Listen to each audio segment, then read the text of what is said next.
Gather round, we got no gods to please. Saturday night, no sermons, just ease. Discussions flow like midnight breeze. No prophets here, just minds to tease. We talk big bangs and evolution. Question faith with our solution. Stars align in our confusion. Breaking free from old illusion. Join the fun, no need for trust. Dust to dust, we're stardust. No heaven high or hell to fear. Saturday night, we hold it dear.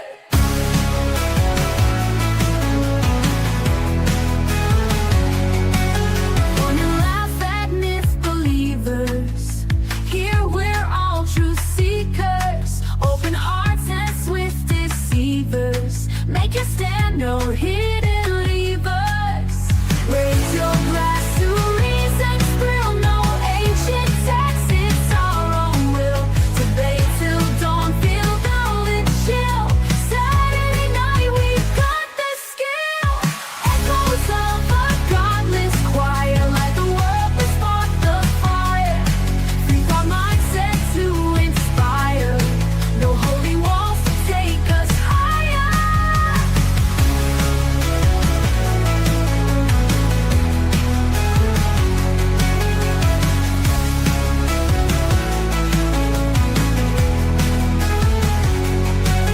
Fun, fun, no need for trust.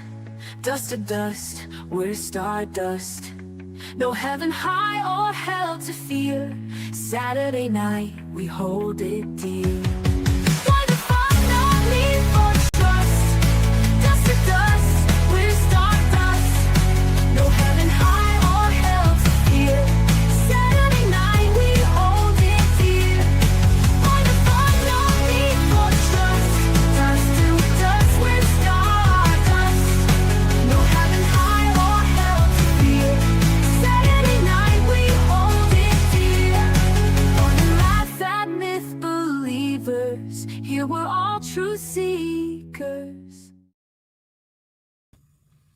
Indeed, we are. And it's Saturday night. Hello, everybody. Woohoo! Hello, hello.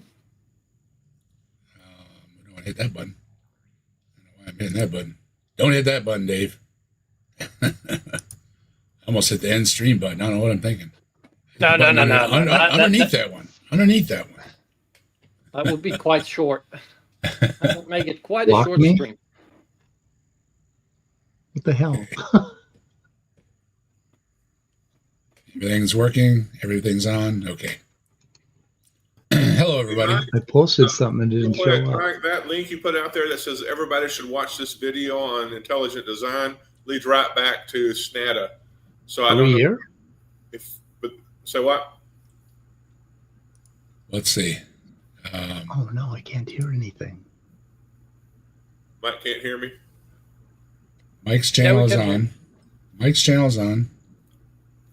I don't know what you did, Mike. Can you hear us? Mike, if you can hear us, say hello. I think Mike switched to his headphones. Well. Oh, Yeah. Mikey. He'll figure it out. And if not, we have some peace and quiet. Such Yeah. professionalism. We spend the first 10 minutes talking about our equipment. I hope everybody's equipment is working but Mike's. Well, that's okay. For real quick then, I was going to look this up anyway, so we'll look up the video we're going to take a look at tonight and see what the description says, because I didn't get a chance to do that, and I've got a chance now while Mike is checking his settings. We'll go to watch later. And we'll pull this video up. I just came across this. Usually I like to look at the smaller channels, but the thing that's curious about this channel is it's called Truth and Liberty. It has 22,000 subscribers, but only has 124 views. So I question the subscriber count, as people that don't really watch, or maybe people that just subscribed on a special or something and got the numbers up there, because only 100, I do better than 100 views, and or they paid for it. Yeah, or they paid for it, right? These guys are Christian nationalist scumbags, I think, Yeah. right? Yep. Yep. This is called Is Darwin the Science of Creation, with Dr. Bill West. Is Darwinism collapsing under scientific scrutiny? Dr. Bill West joins Richard Harris to expose the flaws of evolution and reveal the evidence. I like this. Reveal the evidence for intelligent design. Discover how to defend your faith and equip the next generation with truth. All righty. There's proof? I guess. Did we finally find the one video with actual proof? Maybe. Let's see. Sorry. Let's check the description out here and see what it has to say. I'm going to try chatting again. I can hear you, Mike. Yeah. I tried sending a chat before and it didn't go through from StreamYard. Huh. Well, according to the description, Truth and Liberty is a 501(c) nonprofit based in Woodland Park, Colorado, established by Andrew Womack, I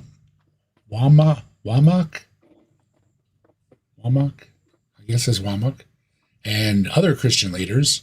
We seek to educate, unify, and mobilize believers in Jesus Christ to effect the reformation of nations through the seven mountains of, the seven mountains. Oh boy. Mountain not bad. Oh no, there's 7 mountains, folks. Yeah. There's 7 goody. mountains, people. Oh, goody. I couldn't have picked a better one. We see a church. Well, sounds like a good pick for No King's Day. Yeah, I've been, I don't know if, they're dropping me off a bunch of drugs, and I've been tired lately, and I've been lazy, and the doctor's saying I can start doing things, and I was just telling the guys, it's really hard to do stuff when you haven't been doing nothing for a month, because you ain't got no strength. I tried to toss the tape measure up to my son. I couldn't get it up on the roof. I really felt embarrassed that I had to use the ladder to throw a tape measure up on the roof. But good news is that I'm pretty much sober. So it's nice for a change, not being high as a kite. The doctors are bringing me off all the drugs, and the only drugs that I'm going to be on is for anything that might upset my stomach, with giving me chemo. According to Mike, he looked up the drugs they're going to give me, and he says they're all tumor inhibitors and tumor zappers, or they one way or another, they have something to do with tumors. So they're filling my bloodstream with these 3 chemo drugs to go after any tumors that might be left hanging around my body. Remember, or if you don't know, they removed one from my head. So that was the main one they were worried about. However, once you have them, you always have them, I guess. So they want to chase it with chemo drugs. Yeah, the 3 drugs are prophets. They go into your cells and they kneel down and they pray. Okay. And then they intelligently undesign your DNA. And and it gets more technical from there, so I won't bore everybody. But okay. Yeah, so basically it's thoughts and prayers. Thoughts and prayers and prophecies too. Prophesied. They prophesy. They're going to give me a shot every 3 weeks of these drugs. And then every 3 months, I'm going in for an MRI.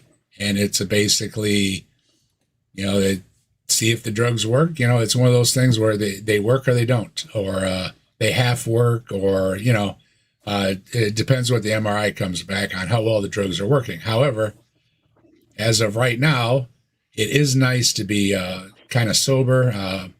The few meds that I'm still on have been taken way down. So it's kind of nice being Dave again. I get to enjoy myself for a little while at least. End of the month, I'm going to start my first round of chemo, and I'll let everybody know how it goes from there. Some people say they have no problems. Some people say they have upset stomach, you know, the usual chemo things, blah, blah, blah. Some people do their thing and they go on about their day, just like go to work or whatever, and just doesn't seem to bother them. It affects everybody different. It affects, well, it depends what they're giving you. Mike, as Mike already told me, he looked up the drugs that they're going to give me. And he says they all seem to be tumor drugs. So anybody that knows, back circle, full circle, this whole thing started with, I was feeling weird because there was a tumor in my head. But that has been removed. And with a fingers crossed, all hail Bigfoot, a little luck, a lot of knowledge in the science, a lot of credit due to the people in chemo and everything else that do these kind of things, that they will target the right cells and they'll keep this under control. And we'll have more Saturday Night at the Atheists to come, where I can annoy people with my voice. And if not, well, you know, then we'll give a hand to the Reaper, who eventually is going to win anyways. So, so as far as the Seven Mountains guys goes, yeah, Seven Mountain guys. All right, this will be good. I didn't realize there were Seven Mountains guys. Of course, they believe the Bible is the truth. And let's see. And their goal is to educate our audience and connect them with resources and organize across nation. I don't think they read that. To help them impact their own spheres of influence. So, okay, everybody do their thing where you're at. Be a Seven Mountain guy. That's their description. Okay, go ahead, Mike. What'd you have to say? Oh, they want to tell you how you can brainwash your children too, or how you can avoid having them learn anything about science. I think so. They're very much a Christian nationalist group, and they were kind of disturbing. They're not like the other nice little crazy toast preachers that we usually cover. These guys are truly bastards. Terrorists. They're not acting in good faith, you're trying to say? Feces, if you know what I mean. Yeah, that's the way it looks. If I Yeah. make a statement, you have to spend at least 5 or 10 minutes looking up how they're lying about it. It's that bad. Yeah, well, yeah. Go ahead. Yeah. In order to evil.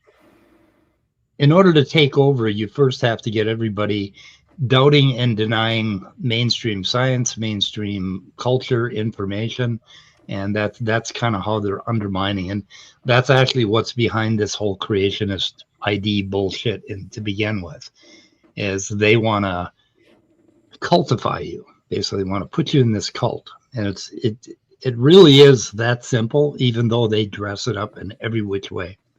They make it look like a religious belief, but it's I doubt it's about that. It's about power. Yeah, And they're making some gains in the United States in the last year. So, well, we're gonna shoot them down. We'll take no prisoners here. No quarter. 7 mountains was enough for me. So we can push some buttons, right? Fair enough. Can we explain what 7 mountains is? Because I really don't know. I'm not that familiar with the term. go ahead, okay. Mike. There was a doctrine that they came up with, I think, in the early 2000s, and it had 7 mountains. And I'm looking them up. The 7 mountains are the things that they have to conquer, that they have to take over, and in our lives, basically. Let's see, what are the 7 mountains see if I can pull it up.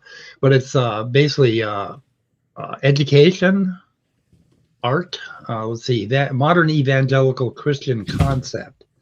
And I'm trying to find the 7 mountains list. Okay, family, religion, education, economy and commerce, government, military, arts and entertainment, and media. That's what they want to take over, basically. I mean, if that doesn't sound like an authoritarian dictatorship, I don't know what does. I don't know. They literally they raise their hand to this things on the screen or whatever, and they swear to it and everything. So they are seriously, as Mike said, way serious about any of the things they say. Yeah. So take them. It's not to be taken lightly or anything like that. They are dead serious about everything they say. These are some of the most dangerous Christians out there. And Yeah. Mike. Yep. Mike Pillow hangs out with the 7 Mountains people and raises his hand and swears, and they swear over and above the Constitution to their religious beliefs. So they don't very care extreme. about America. They only No. think their belief. Looks like Skeptic Philosophy has a Wikipedia link for it if you guys want to check that out. And while we're at it, let's say hi to everybody. Let's say hey to Let's Farm. Hello, Let's Farm, with the ghost emojis. Mr. Mark Reed from Down Under. Good to see you, Mark. Hey, Mark. We have Katie Dobson. Hello, Katie. We have a Tilting Windmill, as always. Tilting Windmill. Guilty. Our loyal supporter. Good to see you, Tilting Windmill. And we have Kelly King, the Detroit Atheist Queen. Hello, Kelly. Nice to see you. Tomorrow or Monday maybe, is your big show, something like that. Feel free to drop well, you don't have a wrench, do you? We'll have to take care of that. Hold on a second. Kelly, I'm giving you a wrench. Put your link in the chat for, I believe it's coming up soon. Monday maybe is your show. Feel free to post a link.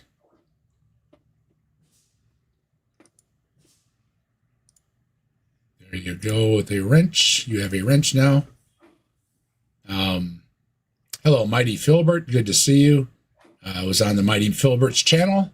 Make sure you check out the Mighty Filbert, and did a great interview with yours truly. So check that out, the Mighty Filbert.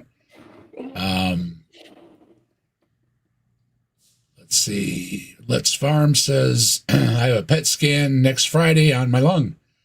I've had a PET scan. Yeah. Welcome to the club. I hope it goes well for you.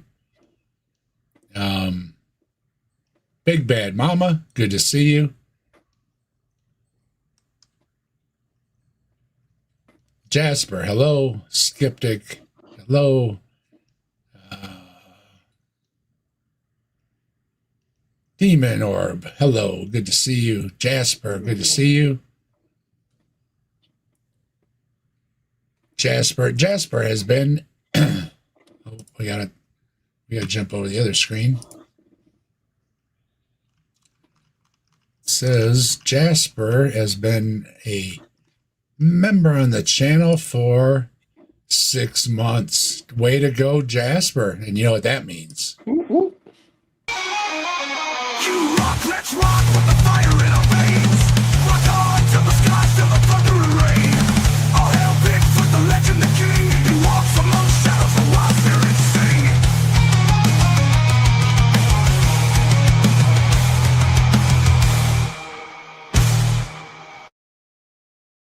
Yeah, I do have some cherry barks, very good, and I have some cherry 7-Up as well as some regular 7-Up. I've also been putting away some pineapple juice. It's supposed to clean you out. And I also have some watermelon. It's very good, but you know what? Watermelon expensive drinks, man. But yeah, I've been trying to enjoy many a drink, and the cherry ones seem to go down very well. And I'm scrolling backwards here. It looks like I'm back to the end. We got Ryan here joining us. Hello, Ryan. Good to see you. And I hope I got everybody. All right, we're back to the beginning. Hello, everyone that I missed. Hello, let's see, there's Chris, there's Jedi. Good to see you. Hello, folks stopping by. Got lots of emojis in the chat, too. The Rabbit Atheist. Hello, Ed. Good to see you. Hail Bigfoot and Fangs. That's right. We do acknowledge Fangs over here. We have a lot of fun with Fangs, and as much fun as we have with Toast and Bigfoot. So everybody's welcome over here at Saturday Night the Atheist.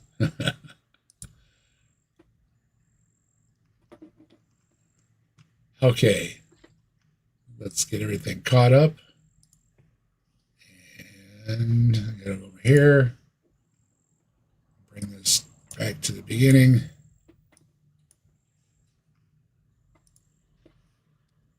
The only thing Mike and I were talking about before was StreamYard's added a lot of cool tools lately. Appreciate it, StreamYard. I wish you would sync the chats up, though. That's one thing that we would really appreciate. But not complaining. Not complaining, because if I complain, then you won't fix it, right? So. Yeah, I saw they added a teleprompter. Yes. Oh. They've been adding some things. They added some type of a new chat thing too. And Jasper. Hey, Jasper is also dropping a gift membership. That's awesome. And gift membership went to who else? It went to Godless Granny. So thank you, Jasper. And that's a good hit with Godless Granny. And I gotta go back over to my other channel.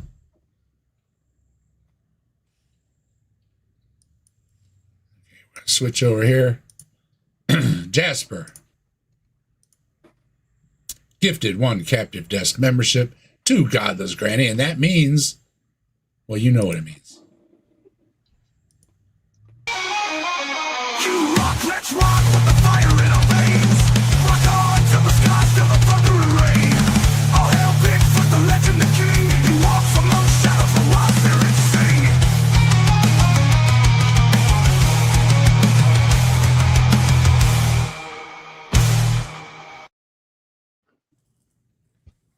And we also have Stop the Stupidity dropping through as well with Hey, stop. 5 captive desk memberships. Stop the Stupidity. Oh.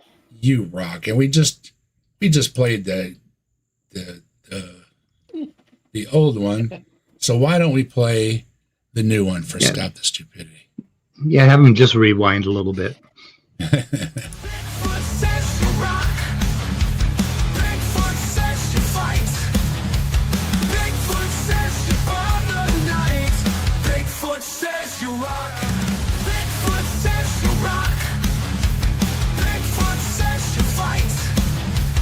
Bigfoot says you burn the night. Bigfoot says you rock. And I have a new video that one was done when I was high as a kite, and I noticed there's a couple boo-boos in it. I'm gonna fix that one for a new video coming out. I already have them downloaded, and until then, though, what the Beck, Jasper, Mark Reed, Sydney Raptor, and Austin Sims received gift memberships from Stop the Stupidity. Thank you very much, Stop the Stupidity. You rock.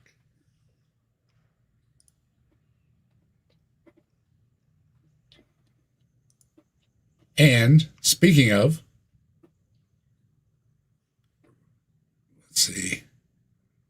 Speaking of rocks, we are covering the Seven Mountains guys tonight.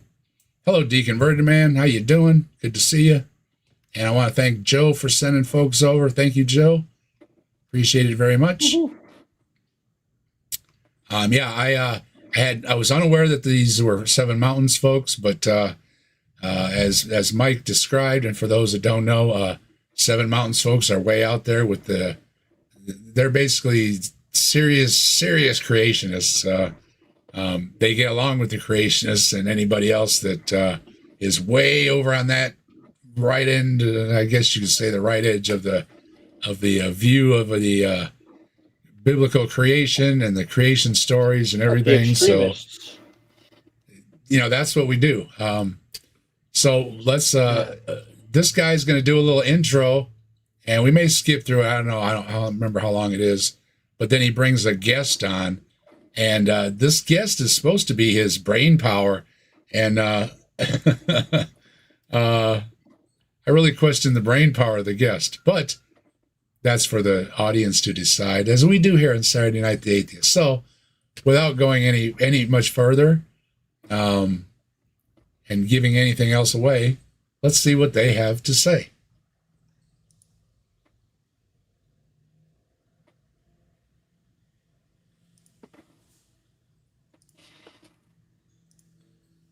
Hello, everybody, and welcome to the Truth and Liberty Show. In the book of 2 Thessalonians chapter... The Truth and Liberty Show, I just, right off the bat, when you have to tell everybody you're telling them the truth, Yeah. you know what I mean? I'm here to tell you the truth, unlike all the other channels that don't tell you anything true, right? Don't trust YouTube channels that contain the word truth. Yeah. Second Thessalonians. Thessalonians, yeah. Second Thessalonians. What the fuck is that? Okay. I don't know about the Bible. Let me look that up. He's gonna tell you. I think he's gonna tell it to you anyways. Chapter 2 in the Bible, it says, with respect to the coming of the Antichrist, that God shall send them strong delusion that they should believe a lie. Nah. Why is God sending us lies? I don't know. To the Church of Thessalonians. Why is he fooling people? I mean, it doesn't come off as a good start to this God story, right? That he sends you delusions and he tries to trick you and fool you and deceive you. And why? Is he bored? I mean, okay. I don't know about this Thessalonians. For which you are suffering? Okay. You will be counted worthy of the kingdom of God for which you are suffering? Is that why I'm suffering? I guess that's why you're suffering, Mike. I guess that's suffering. Okay. God is just. You asked for it. Most people that's one of the most toxic things that religion brings. Oh, it's all God's plan, so we don't have to fix it. Right. He will pay back trouble to those who trouble you. Ooh, payback. Nice. Good. Wait, what happened to turn the other cheek? Not in vengeance. Thessalonians.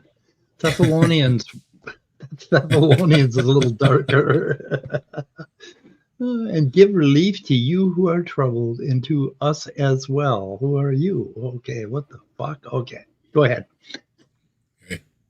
Well, think about it this way, but I believe that the doctrine of Darwinian evolution is the lie that the Bible is referring to. Oh. Fucking Okay. fuck. When was Fuck. when was the Bible wrote? When did they write that? What? When was the Bible what? When was the Bible wrote? When was it wrote? Was it wrote after Darwin did it? No. Okay. When was it wrote? Like, come on, their stupid is rubbing off on you. I know. I'm reading Thessalonians. Okay. Holy motherfuck, man!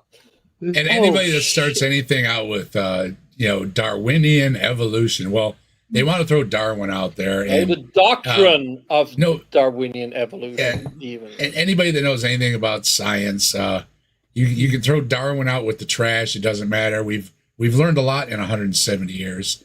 And everything that Darwin was wrong on and didn't know anything about, we do know things about. So bringing up Darwin really doesn't do anything but make you look really outdated and really look like you need a refresher course in science, because nobody cares about Darwin. Darwin was 170 years ago. It'd be like, what'd they say about your automobile 170 years ago? Very little, right?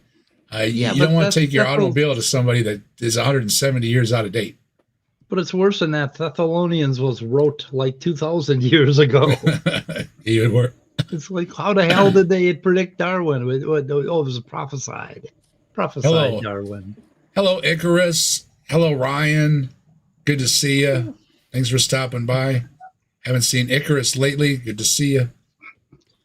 Fred Harvey points out there is no Darwinian evolution. Yeah, what is Darwinian evolution? We don't do Darwin anymore. It's a name to throw around to scare people or something. That's like having Henry Ford design your goddamn automobile, you know? Hey, Fred, how you doing? Good to see you. The first Ford. Yeah, these are obviously trying to scare people terms. I'm not scared, so nice try. Could be wrong on this, but I believe it You're is. wrong. Because if you look back in history, what you can see is that Darwin's theory of evolution, published in his book Origin of the Species, is the intellectual foundation for atheism and secular. Oh, gosh. I don't think so. No, and here we go again, folks. An atheist doesn't believe in God because it's your fault. Let me get my finger pointed right at the camera. There we go. You, dude, it's your fault. It's not my fault. It's your fault because you're giving a terrible, right off the bat, it's been terrible argument. And the reason they're atheists is because of you and your 7 mountains and your terrible arguments for God that have not convinced me that there is a God, especially not your God that wrote about the magic zoo boat and everything. I'm sorry, but it's your fault. And most definitely not a good God. And somebody's dropping some green. Who's over here? Jester dropping the green. Let me see. Well done, Jester. Good boy. Jester says for $5, well, they tend to care very much about anything that happened around the Civil War times for no reason. It's definitely not suspect. Yeah, tell us more about the Civil War days, right? Do you mean the War of Northern Aggression? That might be it. I've heard it called that. So the philosopher Diagoras of Melos, 5th century BCA, is cited as one of the earliest to be called an atheist. And there's also a Buddhist sect of atheists that I think was 2,000 or 3,000 years old. Anyway. Aren't Buddhists atheists because they do not believe in a God? They believe in the teachings of a man. Yes. Yeah, some Buddhists will deny that, though, particularly the Hollywood Buddhists, like Richard Gere and his lot. But they believe in the woo-woo. Well, if I can hit the right button. Yeah, there we go. For Jester, for $5, we're gonna of course tell Jester, you rock. You rock, let's rock with the fire in our veins. Rock on to the skies, to the thunder and rain. All hail Bigfoot, the legend, the king. He walks among shadows, the wild spirits sing.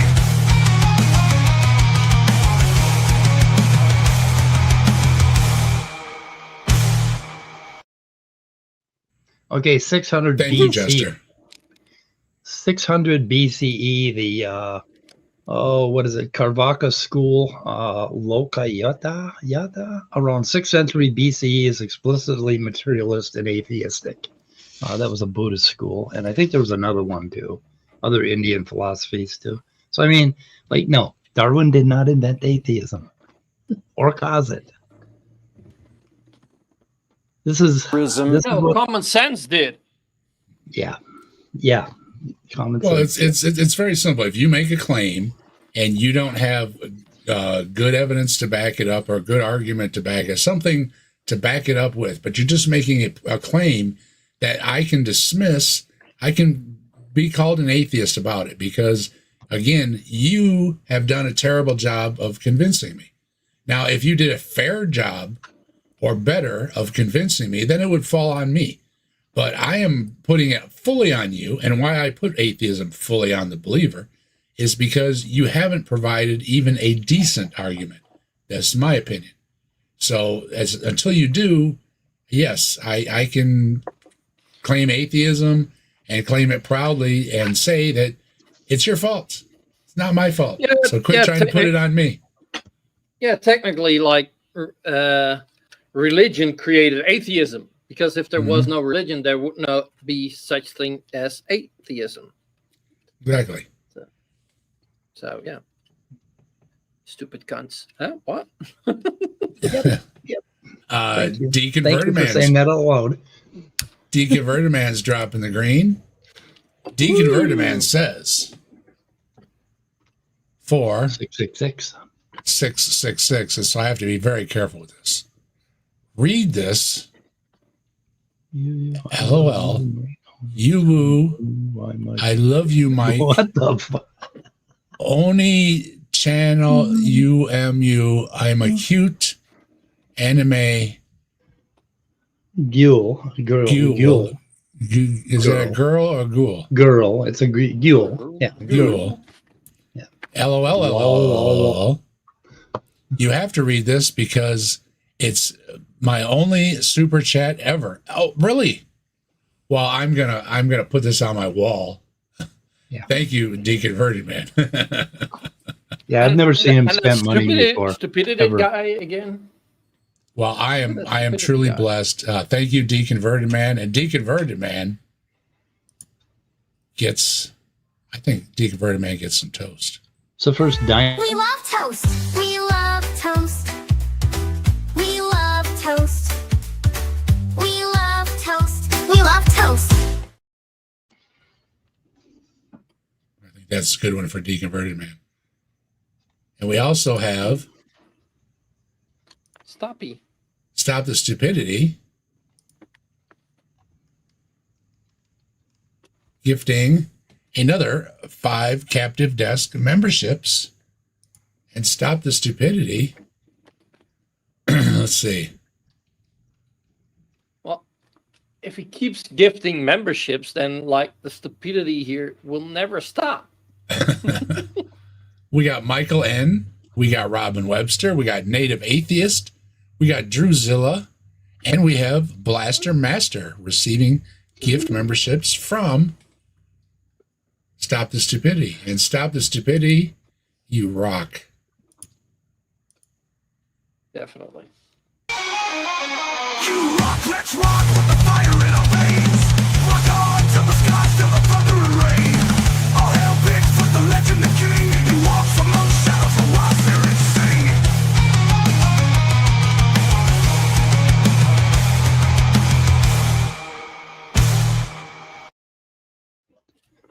Thank you very much, Stop the Stupidity. And thank you very much, Deconverted Man. You So mean a lot to this channel, both of you. Darwin claimed to be an agnostic. He said, I have never been an atheist in the sense of denying the existence of God. I think that generally an agnostic would be a more correct description of my state of mind. And that was in his later years. And agnosticism and atheism was just on the rise with the Enlightenment and Reformation. And it was actually caused by philosophers. That's what caused the atheism, boys and girls. Philosophers, philosophinis. They like to bring up that Darwin lost I believe a daughter to a disease, and that he blamed God for it. And a lot of people do, because ultimately, doesn't God give life and take life away? So if God did decide to give Darwin's daughter something that she died from, he has a reason to be questioning it. I think that one is patently false, I guess. Let's see. Did Darwin turn away from God? I'll check it out. I looked it up before, and at that time of his life, that was not the case. He was not so much an agnostic and an atheist. And even so, though, I mean, about losing children and or close loved ones is that you really get more shorter on patience with bullshit. What's the word where oh, God just needed another angel or something like that. Those kinds of tripe little coping mechanisms. You just have no time for that kind of bullshit. So it could contribute to his atheism in a way that he's just not going to put up with the silliness. But that's just my speculation. I have no credible knowledge about the history of Charles Darwin. When you're dealing with like things I've been dealing with, when you're going to the clinics and stuff, there are a lot of volunteers that are saying prayers for people, offering prayers for people. They ask you repeatedly if your spiritual needs are being met. Yeah. There is a big push around death and disease for the spiritual, and if it helps get you through, that's fine. As it's been brought up with me, I'm putting my faith in the doctors right now. If the doctors fail, then it's Jesus's turn, okay? But first, you should give the doctors a chance. They've learned a lot, they know a lot, and but give them a shot first. Dave, we all know that we all know that God gave the doctors their ability to heal. Yeah. God also made the bad doctors then. For fuck's sake. What? It's so silly. Yeah. And the quacks and yeah. And why didn't God give the doctors these abilities thousands of years ago? Yeah, right. It seems that the advancements have only come recently.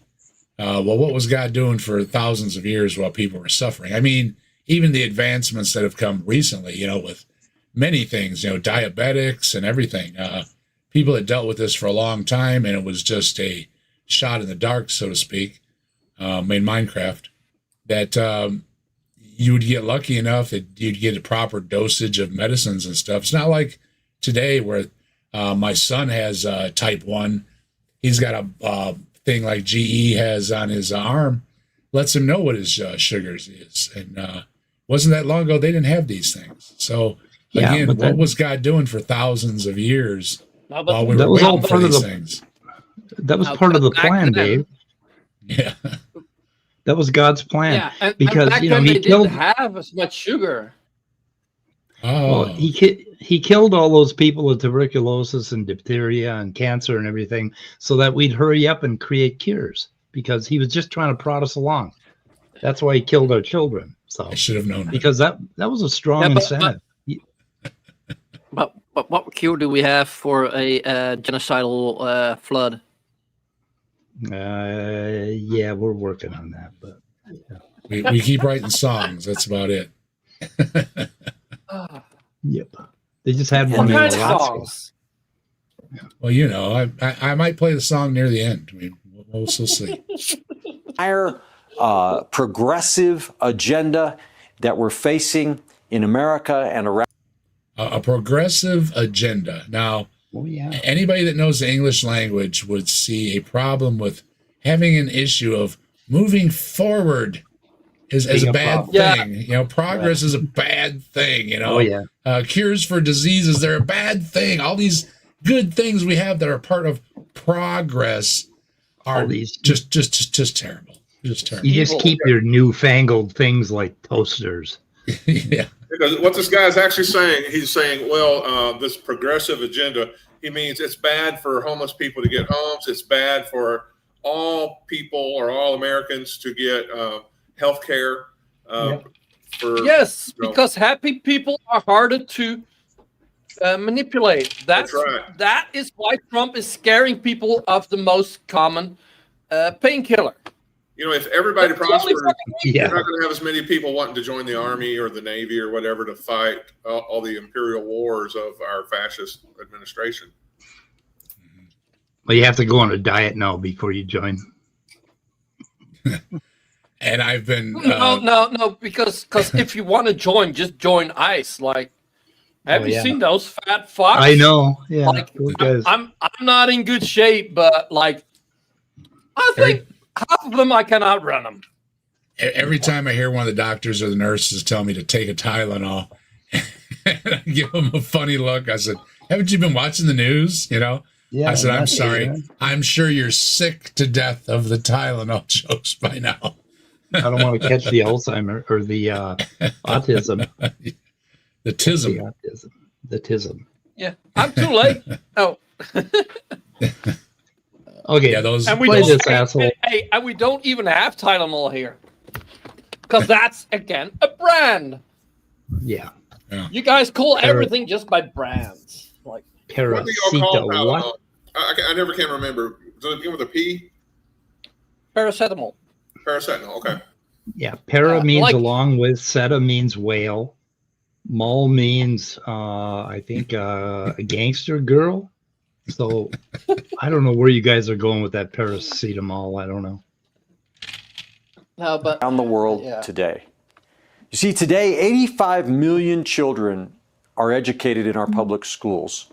Oh no, not that. oh, Oh, that's not what- that. jeez. Come on, we need more people. Not public Those schools. numbers are way too low.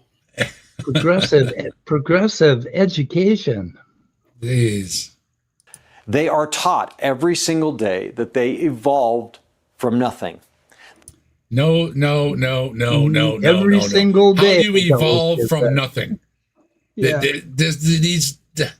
This guy needs a dictionary real bad. How do you evolve from nothing? Yeah. Now, every evolve morning. means you change, right? Good or bad, pro or con, whichever direction you move, because evolution has no direction. But from something to something, either gooder or badder or more fit or better predator, better prey, whatever. You evolved from something, not nothing. Where he doesn't even know how to put together a sentence that makes any sense. Well, I firmly remember those days when I was in school. I'd be sitting at my desk, and the big intercom on the wall would start putting out that piercing, skull crushing, high pitched noise, and then the principal or assistant principal would start talking. You'd hear that staticky hum in the background, and he'd go, "Remember, you evolved from nothing. That is all." Every day. Yeah, we used Every day. to say the Pledge of Darwin, and then they tell us, "Kid, you evolved from nothing. You're going nowhere. Nothing. There's no meaning. You may as well now you just bring pack up it one in." Now you bring up one of the scariest things about America. Forcing Pledge your of Allegiance. children to pledge allegiance to your flag Oh yeah. in fucking school. Like, I believe they start at that, like, elementary school as soon as they can remember something.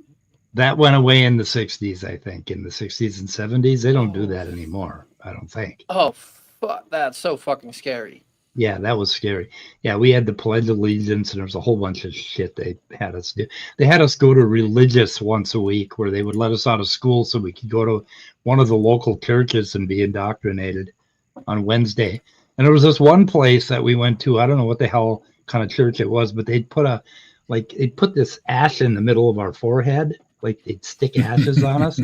And so we'd all walk around laughing at each other. Like, what the fuck did you just do? Not the Yeah. ashes. Well, they would, 1 week we'd go Catholic, next week Presbyterian, next week Lutheran, and then we'd repeat, rinse and repeat. So it's like, we didn't know if we were coming or going, man. We didn't. And then one of them would put that ash stuff on us. I think that was a Catholic, so I'm not sure. Who did that? The Ash Wednesday thing. Well, I believe Catholics, yeah. yeah, Yeah, because it was on Wednesday that we had religious, we called it. And it was basically a time to get out and fuck off. It was really cool. We enjoyed Yeah, it. Brooklyn Lou was asking me about that stuff because I was saying something about things that I did at church, and he said, "I take it you're a Catholic," and I said, "No, I'm a Methodist, but we do a lot of the things that the Catholics do on a half light Catholic. version, you know." Yeah, half Catholic. We borrowed Anyways. a bunch of it. Play some of this asshole. I want to get mad again. So that church only looked at the boys. Yeah. Just a peek, quick peek. Yeah, they were better. Oh, fuck! I gotta behave. Yeah. No, to their credit, never heard a bad thing. Never heard any of this suspect things or anything about the United Methodists. So what they have done behind closed doors or whatever, I can't say, but they never had a reputation like the so-called church does. However, I've never investigated them or, so I'm not with authority speaking on it in any way. But as far as I know, everybody behaved. Yeah, now, that Catholics doesn't usually apply, but yeah. The Catholics kind of fucked up when they tried to get sexually reproducing mammals to be celibate. That's where it all went wrong. It's like, oh, you have to be celibate for 80 years, Oh, go ahead, Dave. Play this. Nothing but a result of random chance. That a random group of atoms at some point in the distant past combined in some way to form some other substance that then mixed together with something else potentially and eventually made into something we now call an amino acid and linked together and eventually magically poof, all of a sudden. Now see, no, that was all of a sudden. You're talking about in some way like he doesn't know because it happens scientifically. But then he's throwing but then you throw in some magic and throw in this and that. Has this guy ever taken a science class? Let there be light. Is that not poof? I don't know. Yeah, like who believes in magic? Not the atheists. Yeah, that's true too. Fuck's sake. You had a living organism. They're taught that something called survival of the fittest and natural selection is the source of all life. No.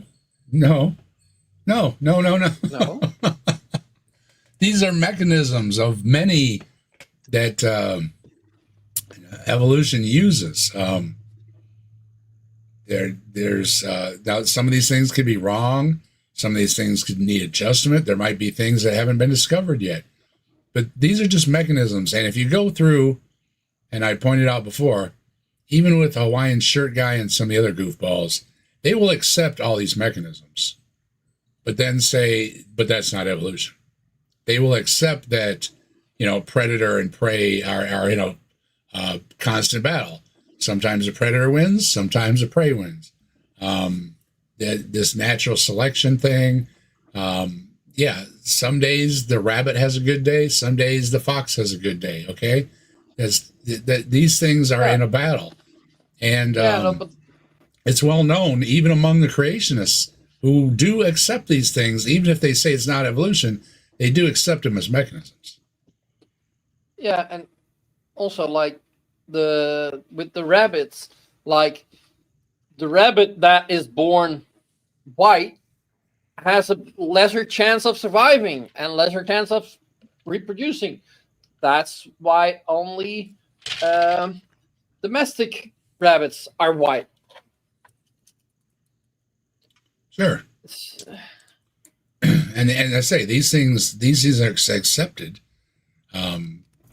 What color something is to avoid predators or something, it's also accepted. I have no idea what he's talking about. He's throwing out a bunch of crap. He's not even go back to his somehow statements. Yeah. You don't have to somehow have anything come together. That stuff was prepackaged on asteroids, meteorites, and other things. We found nucleotides on meteorites, which are components of genes or whatever. Mike would tell you all the ins and outs of that. We found sugars on asteroids in outer space, and we've even found amino acids in those things. So it's not like you have to wait billions of years for amino acids and nucleotides to form. That's already there in space, and all a few asteroids have to do is fall into the Earth, and we can, you know, that can kickstart the process, or it may be easy for them to develop on Earth on their own. I don't know, but he's talking about stuff that's just really easy in nature to come across. It's the later stuff that, you know, that we have to explain. The following stuff, the RNAs and the DNAs, that we have to provide explanations for. But it's not hard. It's just not hard, and it's not that incredible. And that tone of doubt is deceitful, because there's not really a whole lot to doubt there. Will survival of the fittest and natural selection advance life, they say, through death? So no. This is the stupidest thing I've ever heard. Evolution only works because things die. Things die.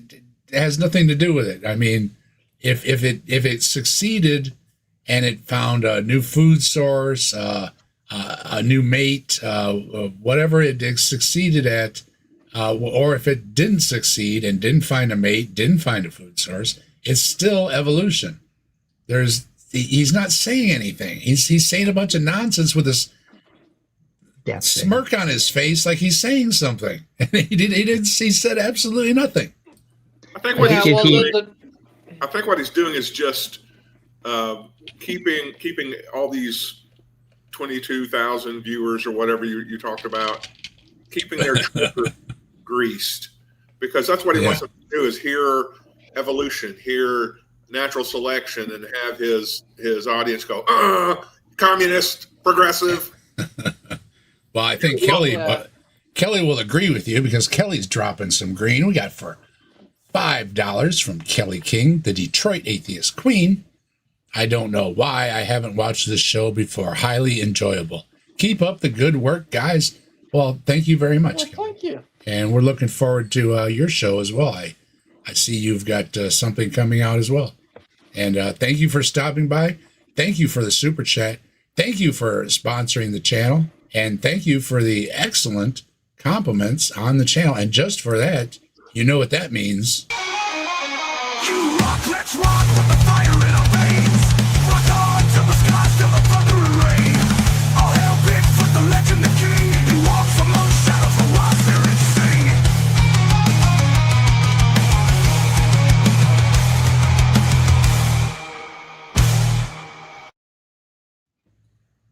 Kelly, you rock. you see, death is good. Death causes advancement. Death causes progress. Okay, stop for a second. Go ahead, Mike.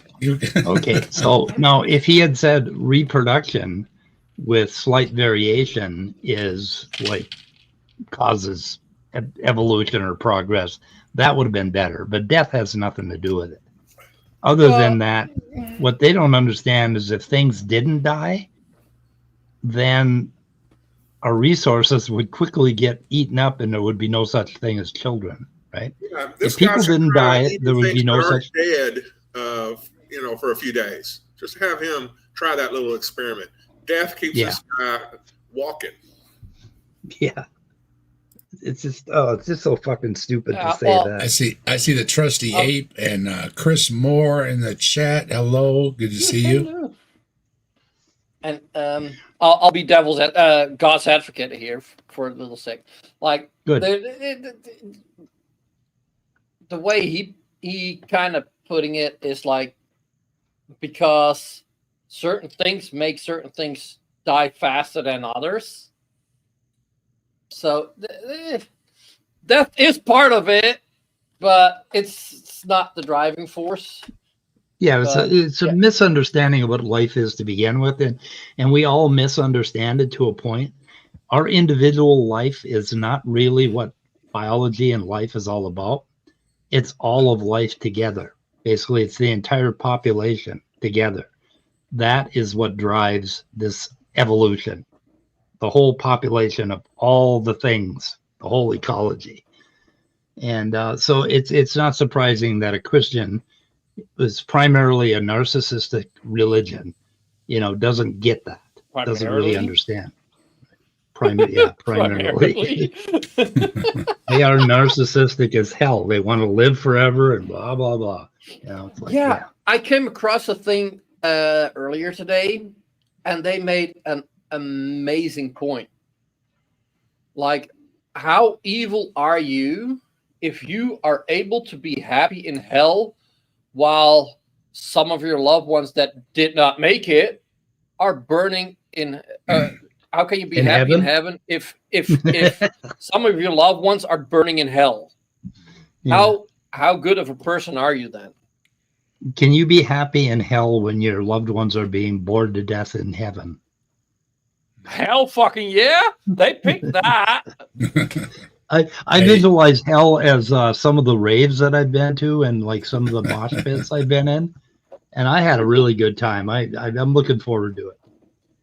Trusty Ape is dashing through, and he says he also hit the like button. And don't forget, if you enjoyed the stream, please hit the like button and leave a comment. Share it around to people who may also get some enjoyment out of it. And if you could spare the 99 cents a month, you can become a member to the channel. And as you see people dropping the emojis, they are members of the channel. And also Stop the Stupidity and others have been dropping gift memberships to folks who want to be members of the Captive Desk. And as a member of the Captive Desk, you will get access early to videos. You will get 24 hours preview. And we do have monthly streams for the members. Last month was a little bit hectic. I apologize. I hope you understand. I will get back to it, and we will have member streams. And there are some other perks, as well as the greatest emojis of any channel is right here at Saturday Night at the Atheist. And there's Simos. I just put them all in, so yeah, they're cool. And we've got the Simos join us. Hello, Simos. Hey, Simos. Oh, hello. Simos, what the hell? Where the hell have you been? What the fuck? I'm so lucky to be here. I really am. I mean, it's just I randomly could have landed anywhere, right? I could have been in any channel whatsoever, random channel. I just clicked on the link, could have gone anywhere. I am so lucky to be here. I really am. One in a billion. To have you, Simos. We really do. There must be a God, Simos. There must be a God. There must be. There must be. How else would I end up here? Good to have you, Simos. Thank you. That's all the show up till now. British sarcasm. And just for you, Simos, we have the 7 Mountains guys we are covering tonight, so it ought to be good coverage. Good for the ears to hear these magnificent words from these outstanding fellows about how accurate the Bible really is. You know who I prefer over the 7 Mountain guys? Who's that? The 2 Mountain girls. Well, can't argue with that. Yeah, that sounds pretty good. I really like mountain goats. Mountain goats? There is. Have you ever seen a mountain goat? Oh, dear. Anyway. Materialistic Darwinian evolution is a deadly spiritual poison. Ooh. Yeah. Oh, wow. Yeah, of course it is. It's a deadly poison. Materialistic. Leaving out that most Christians accept science and accept theories in science and accept things like evolution in science and are still Christians. And the Catholic Church, even Islam at 51% in very repressive countries. Nothing against these people that are in these countries, but they are not well educated to no fault of their own. And they are still more accepting of science than these guys at the 7 Mountains are. So yeah, and they condemn like the materialism. Yeah. How much money do they take from the people? How much like he does not look like somebody that does not have money. I'm pretty sure the clothes that he's wearing is more expensive than all the clothes that I own. I was thinking the way he looks, and I was thinking about deadly spiritual poison, and that would be if you were masturbating and your bedroom door cracked open and he was there. That would be a deadly spiritual poison. Hey, this is not a horror channel, okay? This is not. Can you imagine if he was your dad and he caught you masturbating? Oh my goodness! Oh, not again. Well, oh. But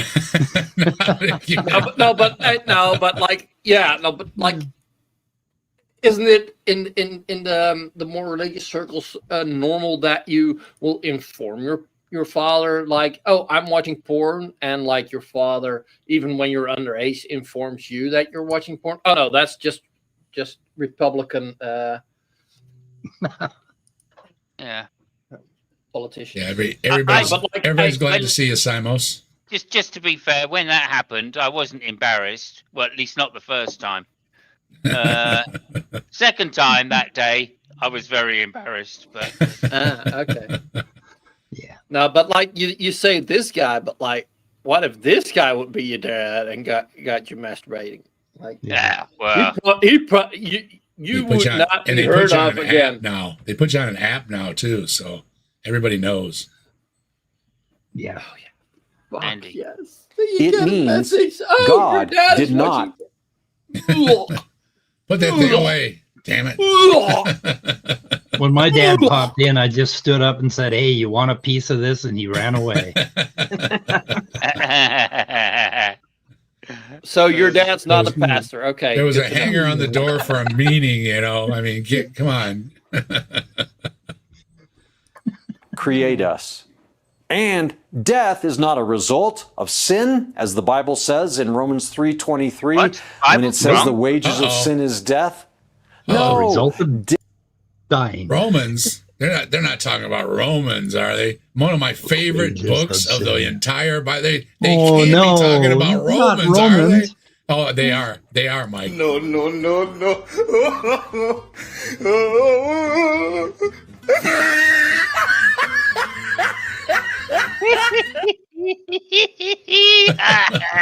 My favorite book of the Bible. They always love to bring up Romans. Do they realize that they were talking to the Romans about their behavior? Not mine. Do they realize that? Do they realize the title of the book is a letter to the Romans about their behavior? Do they notice this at all? Do they read the first words are the title of the letter written to the Romans? No, they don't. They don't. Okay. They don't. And the irony, Christians complaining about the Romans when they burnt Rome down. I have yet to figure that out too, but yeah. Death is a good thing, you see? And the idea of evolution has, but they never could find death is the United good. States. Those documents are the sin nature has always, you see? I clicked on the wrong thing. And the idea of evolution has actually been around for a long time, even since ancient times. But it could never take hold in America. It could never take root here. Yeah, because why? Because the education is so poor. What? There's no chance of anybody evolving in America. Something they spilled on the floor, I guess. Because America was too Christian, right? You picking on America? Was too Christian. Too Christian. That was the problem with it. It's too Christian. We're too Christian. Forget about the birds and the peas. It's too Christian. Psalm 19 was not picking on America. Like, there's no need to pick on America. America already makes a fool of itself. Verse 1 says, "The heavens declare the glory of God, and the firmament showeth his handiwork." Oh, technically that's Shewitt. And the firmament. Shewett knowledge. The firmament showeth his handiwork. Sheweth. That's very confusing because it's hard to get a good explanation of the firmament if you're going to take it as a literal firmament, which I would say these folks are going to do, you're talking about a piece of metal with holes in it that the lights shine through. That's a firmament. So how literal are you taking your firmament? I'm guessing, especially since we have, space telescopes and probes going to other planets and whatnot, that they are not taking the holes in the piece of metal too literal That's right. That's was right. a psalm here. You can never accuse them of being materialistic, Dave. Truly. Day unto day uttereth speech, and night unto... Till it comes to the body of Jesus, and then it's all materialistic. Yeah, well, it depends what page you turn, obviously. Night showeth knowledge. There is no speech nor language where their voice is not heard. The line is gone out through all the earth, and their words to the end of the world. In them hath he set a tabernacle for the sun. The Psalm 19 is basically telling us all we have to do is look at creation and we can see God. His glory is in the stars. Oh, look at the trees. That's basically what it's saying there. That's basically what it's saying. Look at the trees. Yeah. And there's me thinking it was basically... It made me thinking all I needed was a Slurpee. That's what I thought it was saying. Everybody get a Slurpee because you're going to need one of these days. Slurpee sounds good. I've got a drink with a lot of ice in it today. I was mighty thirsty today. I said, nice. I said to the wife, could you please fill me a glass with ice? It just sounded good. And so that's what I'm having. Nice. Look at the dimes. Deconverted Man remembers all too well. We can also look at the dimes. Frank Turek likes to use the argument of stacking dimes up to your knees or something, and then picking one that's marked a certain way out of all the dimes. And aren't you a lucky so-and-so you for picking the right dime? Yeah, lucky. It's lucky. I could have, when I woke up this morning, I looked around and I thought, oh my goodness. And then I realized, actually, I was in my bedroom. And it's lucky I was in my bedroom. Could have been any bedroom. I could have woken up in any bedroom this morning, but no. Luckily, just per chance, just randomly, I woke up in my bedroom. Praise the Lord. Who could bet those odds?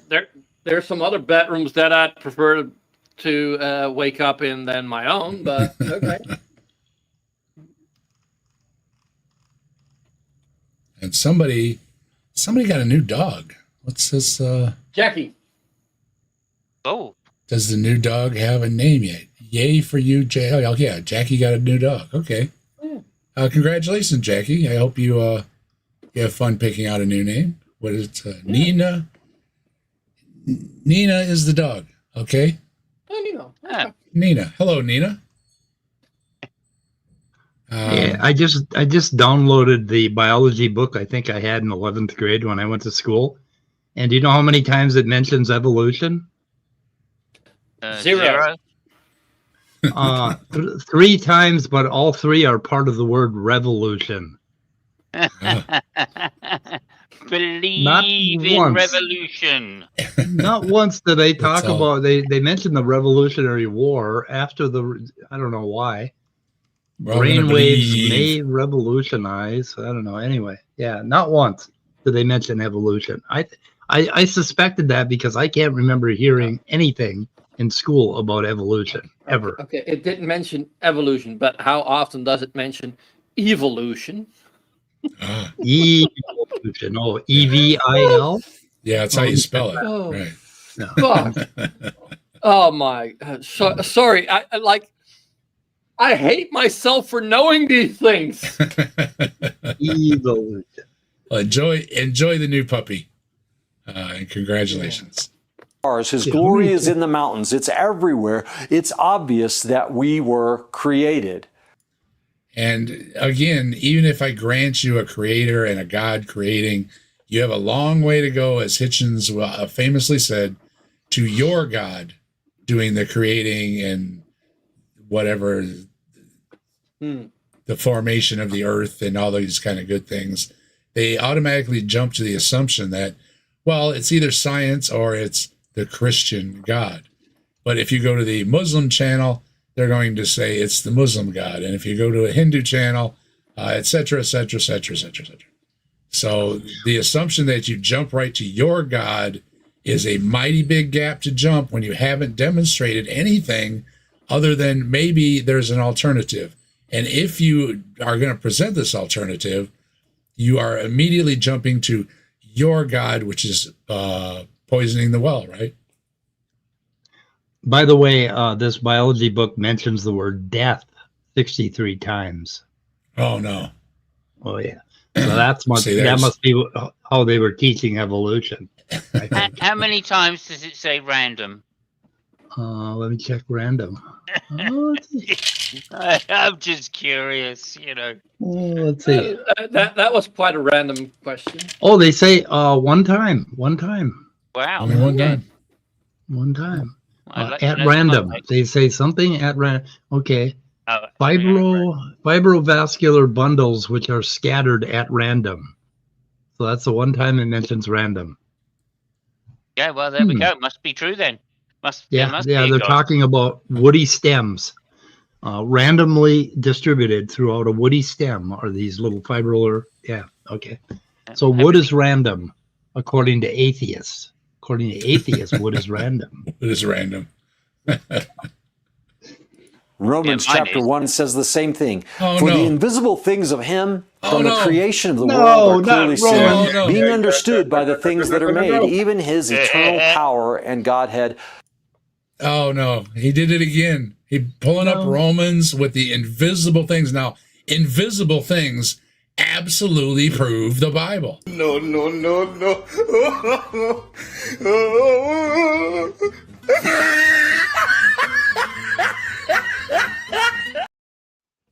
I mean, every time I think of invisible things, I think of the Bible. Yeah, and God. I do. When I think of invisible things, I think about God.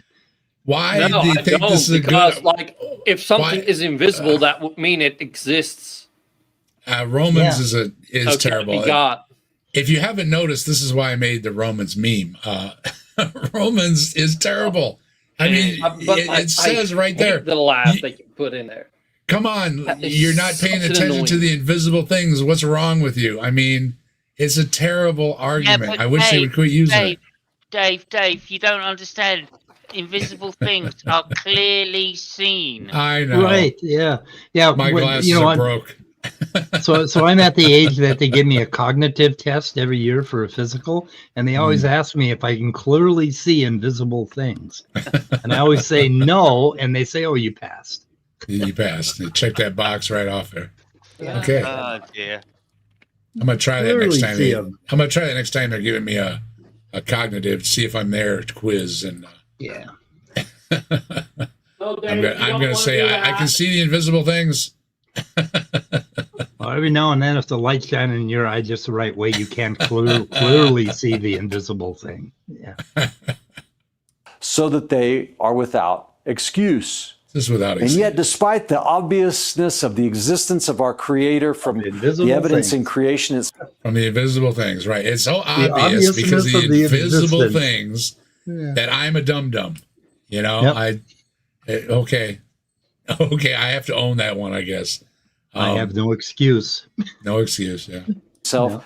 Mankind, in his rebellious sin nature, has always wanted to throw off the restraints, to throw off that belief in God. Why? What Maybe belief? because your God is a jerk and maybe has a bunch of silly rules. For all the wonderful things that they'll say about God, they have a lot of not so wonderful things to say about God too, don't they? Why do we want to be rebellious against this super great guy? I mean, supposedly this God has only our best interest at heart, has only, good things wanting for us and everything. And yet for some reason we still, and even God's number one guy, the devil, didn't see eye to eye, right? They said, wait a minute. Some of these things don't jive here, God. we don't agree with you on everything, and what you think is wonderful might not be so wonderful after all. Maybe God is mistaken, and it's again not our fault, just maybe. Find some way where we can be in charge and don't have to submit to God's authority. We can be the ones to define what is right and wrong, true. Boy, is that ironic. Yeah. Yeah, maybe because they see things in there that God sees as okay or just or good laws when they're not.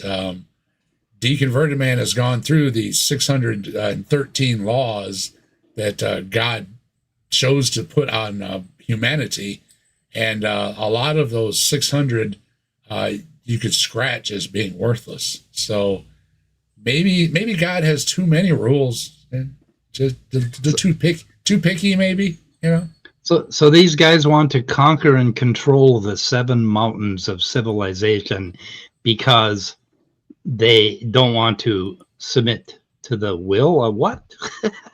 Yeah. So I mean, they are the most narcissistic, controlling religion on the fucking planet. Yeah, yeah. Everybody talks about the 10 Commandments, but yeah, Deconverted Man, he did how many videos? Because there's actually 613 rules. I mean, God has a lot of specific rules about a lot of silly things, and maybe people actually took the time, like Deconverted Man did, to go through those 600 rules and say, now, wait a minute. You know, you have nothing better to do than make silly rules and laws, and oftentimes severe penalties for not following these silly rules. Maybe there's a good reason people are pointing out they were silly. They have an apologetic for that. 603 of those rules are considered one thing, and there's only 10 that we have to worry about now. I'm not sure what that's called. What is that called, Scott? There's 2 kinds of morals or rules. I don't know. Maybe Scott knows. Well, what is that? The rules. You'll have to give me a little more background information. Oh, there's like an apologetic that does away with all the wearing 2 different kinds of fiber and eating pork rules of the Old Testament. They call them one kind of rule, and then there's the new kind of rules, which are just the 10 Commandments. Well, new covenant. Well, yeah, I don't know how they justified just the 10 Commandments. Yeah, they have something that they've come up with recently. I just heard it recently. It never makes any sense. So I immediately forget their reasoning and just go, right. You know, just it's called pick and choose. Yeah, pick and choose whatever inspires you for your Christian nationalism bullshit. According to Ape, he said some guy argues that you don't even need the 10 Commandments because one time Jesus said, "Love God and your neighbor." So apparently those are the only rules now. So are you submitting to God's will if you want to take over the 7 mountains of civilization and control them? Yeah, where's that in the submitting Bible? To God's will? Yeah. Where's that in the 613 rules, right? Yeah, that one. Yeah, the 7 mountains. I don't think it's in 613 rules, 10 Commandments, and the 7 mountains. You got to memorize those. Oh, man, it's getting deep. True and untrue, good and evil. These atheistic impulses have always yearned for power, but they never could find a way to convince the public. Power? Who's yearning for power, you fucker? I'm just yearning to be left the fuck alone by these. That's what I was. That's what I was trying to point out. The 7 mountains thing is not yearning for power. What in the hell is he? What is he smoking? Yeah, their ultimate goal is to have power again, over and above the Constitution. So they absolutely want power. Look at that damn flag on the left of him. Can you see the Nazi symbol in there anywhere? Yeah. Oh, he's got George Washington behind him too. I mean, I think if you look close enough, you can see the little Nazi symbols. Mm-hmm. You heard about that, right? I cannot see them. Did you guys all see the flag that they mistakenly showed in a Zoom call from some Republican's office? Oh yeah, I saw that. Oh, I've heard about that. Oh my God, they had a clear Nazi symbol in the flag. It was like, what? Don't they look around them before they turn the camera on? I mean, for God, put their pants to on. them, it's normal. To them, it is normal. Yeah, the excuse is you're not supposed to be looking at what's on the board. So yeah, they don't even notice it because it's so normal for them. Yeah. There's 675 rules. There's Like, 10 commandments. There's 7 mountains and 14 words. Why are you woke libtards so offended by the swastika? I don't get it. Yeah. I heard him trying to explain it away in one of the news shows, and it didn't sound any. They shouldn't try to explain it away. They should. Just One of them oops. said it was a video artifact from the camera. Yeah. No, it's a Nazi camera. It's a Nazi camera, yeah. Yeah, they bought it in Germany. Yeah. He still had his filter on, I think. Is that what a Hasselblad does? A Hasselblad camera? It has Nazi. Yeah. Hello, Tori. How you doing? Good to see you. Hey, Tori. Until a guy named Charles Darwin. Oh no. Oh. You're bringing Darwin back into it. The Antichrist. Oh gosh. Shut up with your fucking Charles fucking Darwin. I'm getting fucking sick of that motherfucker. Was he the first one that did? Was Darwin the first one that failed to see invisible things clearly? It's no, far from it. It's Chucky Darwin time though. Let's go. Let's go. Okay. Give us more. In the 1830s, Charles Darwin published his work called Origin of the Species, where he dressed up the idea of random mutation. I'm going to get you to go back, in a science. Sorry, this is what drives me nuts. This 1830s, he published it. No, 1859, I think it was. Yeah. Well, he gets some other dates wrong here. Like you'll see in a minute. Funnily enough, 30 years just missed out completely. Anybody know anybody else that went missing for 30 years? There is somebody I know of that was written about a lot in this book. Yeah, I think he was a Buddhist. 30 years of his life aren't in there. So. But I think he was a Buddhist. Could be. Yeah, there Very are suspect when you leave out 30 years of somebody's life. No, there are actually scriptures, I believe, about his life then, and I don't think so. About a Buddhist, and some people believe that was Jesus. That's right. Yeah, they are discredited. You're right, Brainless. There are writings, but they are discredited writings. So by who? Well, they're later. No, there are. They're later. They're written like 200 years later or something. But there is there was an interesting program where they said they went to India and they found a tomb, and the tomb had a pair of feet on it, right, carved into it, not carved but molded into it, with a wound, a nail wound through the feet. And this allegedly was proof that Jesus went to India and became a Buddhist. And interestingly enough, he was buried in a different direction to everybody else. And that showed that he wasn't from India. I think it's in the Gospel of Thomas or someone like that. Was it Thomas that went to India? Yeah. I don't know, but I know the tomb you're speaking of, and he also has one in Japan and somewhere else too, where he's supposedly buried. So yeah, Jesus got around. Yeah. He died around, didn't he? He died around a lot.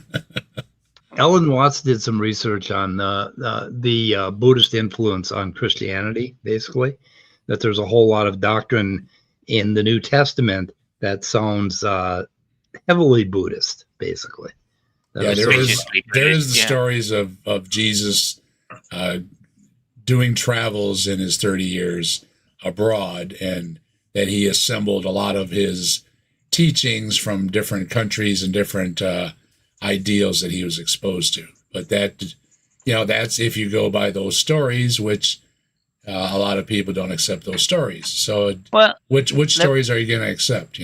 there was something else I heard the other day as well, which was there was a Greek, ancient Greek manuscript that mentioned an Eastern mystical man that had suspiciously Buddhist views, and that was like 100 BC or 200 BC.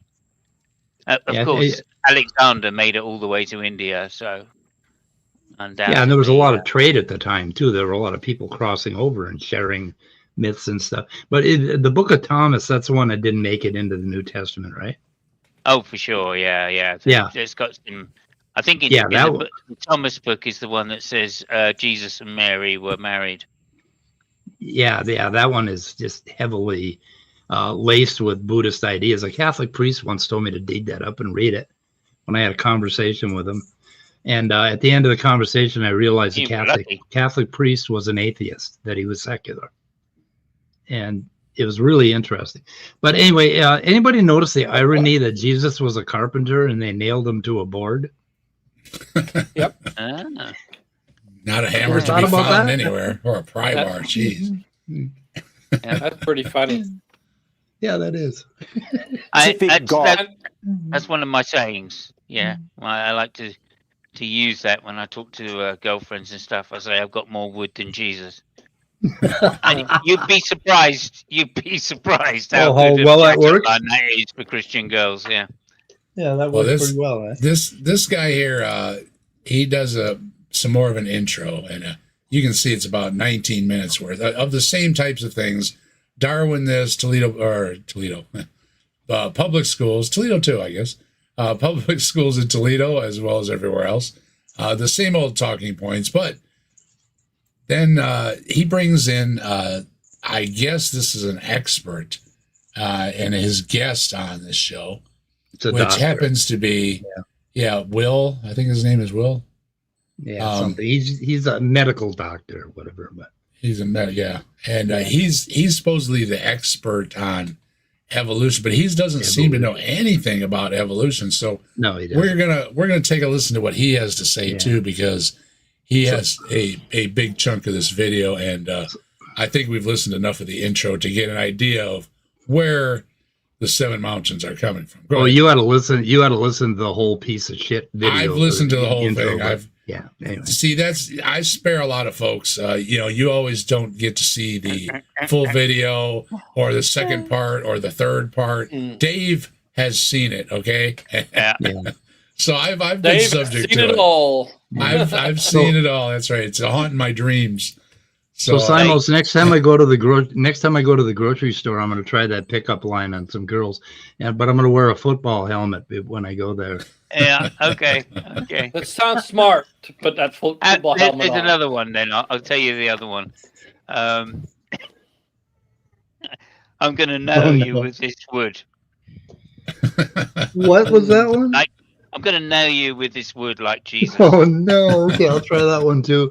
I think I'm gonna wear padding too. I'm gonna get the whole football uniform for that one.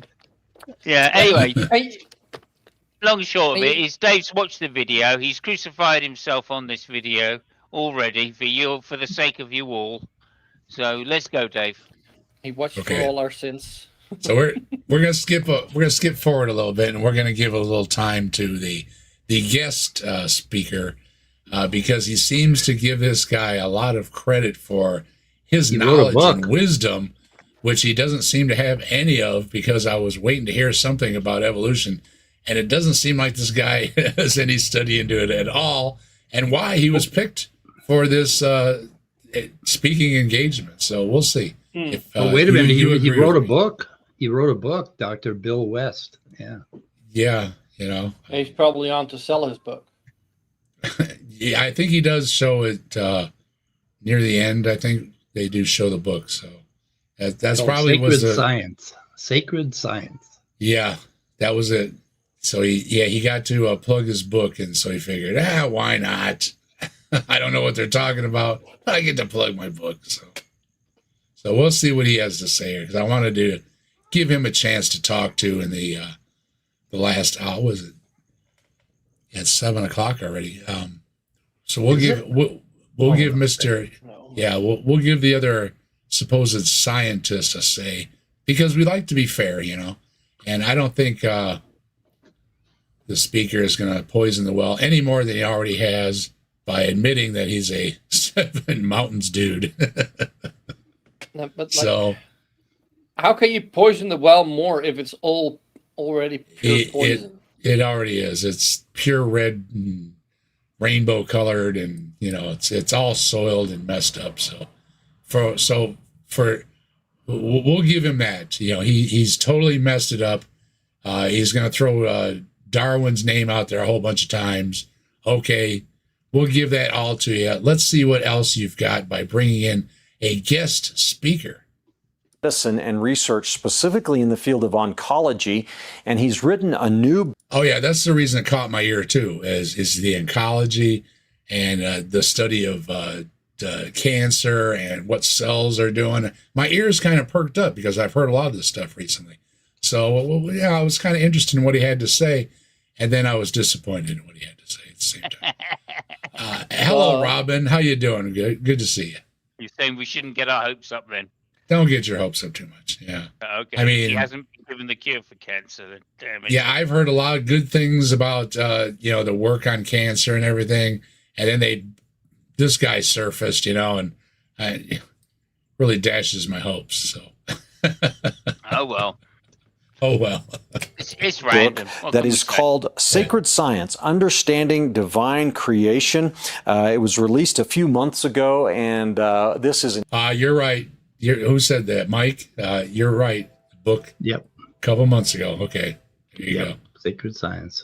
An incredible resource for anybody who wants to discover some of the mountain of evidence that exists pointing to a divine creator. Dr. West, thank you. Now, wait a minute. This guy is searching cancer for how divinely something is from God with cancer. Now, let me tell you something about cancer. It sucks. And it doesn't just hit old people. It hits young people.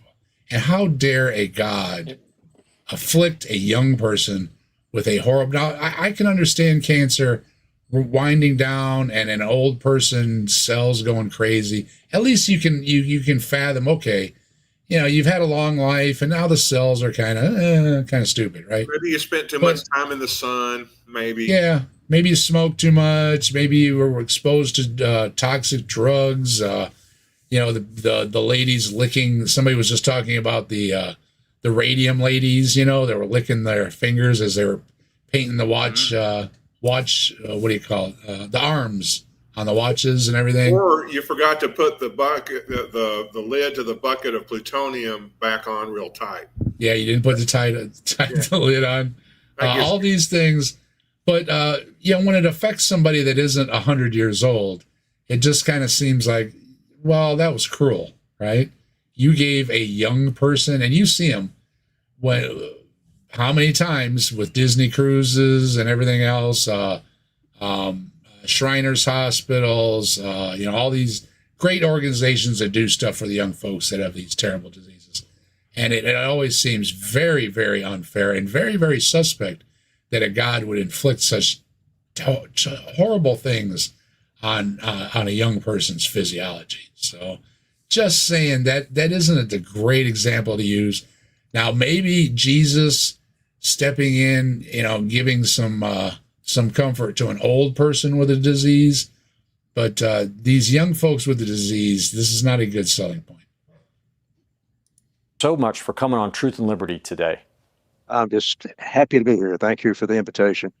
Doctor, let me just introduce you a little bit more thoroughly to the audience. I didn't get into much detail before we had to go to a break, but you have spent your professional life in the field of oncology. Now that basically is the treatment and study of cancer, right? Correct. And you've got some pretty incredible achievements under your belt there, including novel. Yeah, they've got a lot of treatments, and they haven't cured it though. Now you're saying this is from God; these are religious people. You're talking 2,000 years. We'll give you 2,000 years for Jesus. So for 2,000 years, What have you done for these people? Nothing. Okay. It's only been in the last few years that anything's really been done with therapies, and now they're doing gene therapies, immunotherapies, all kinds of therapies using the body's own things.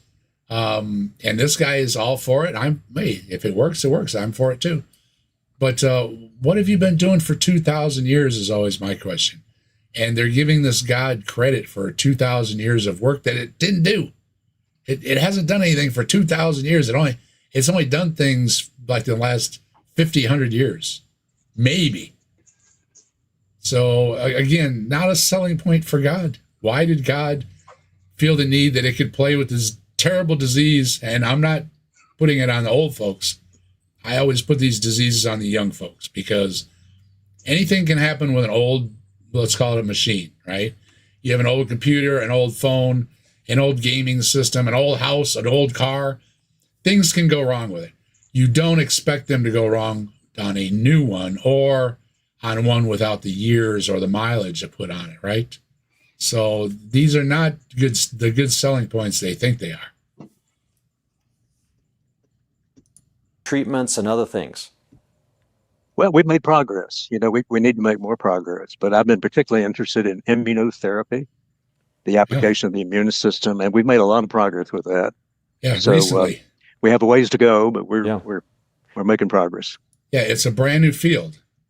Well, again, 2,000 years, and then if you want to throw in another 2,000 or more of Judaism, you've got thousands of years where they ignored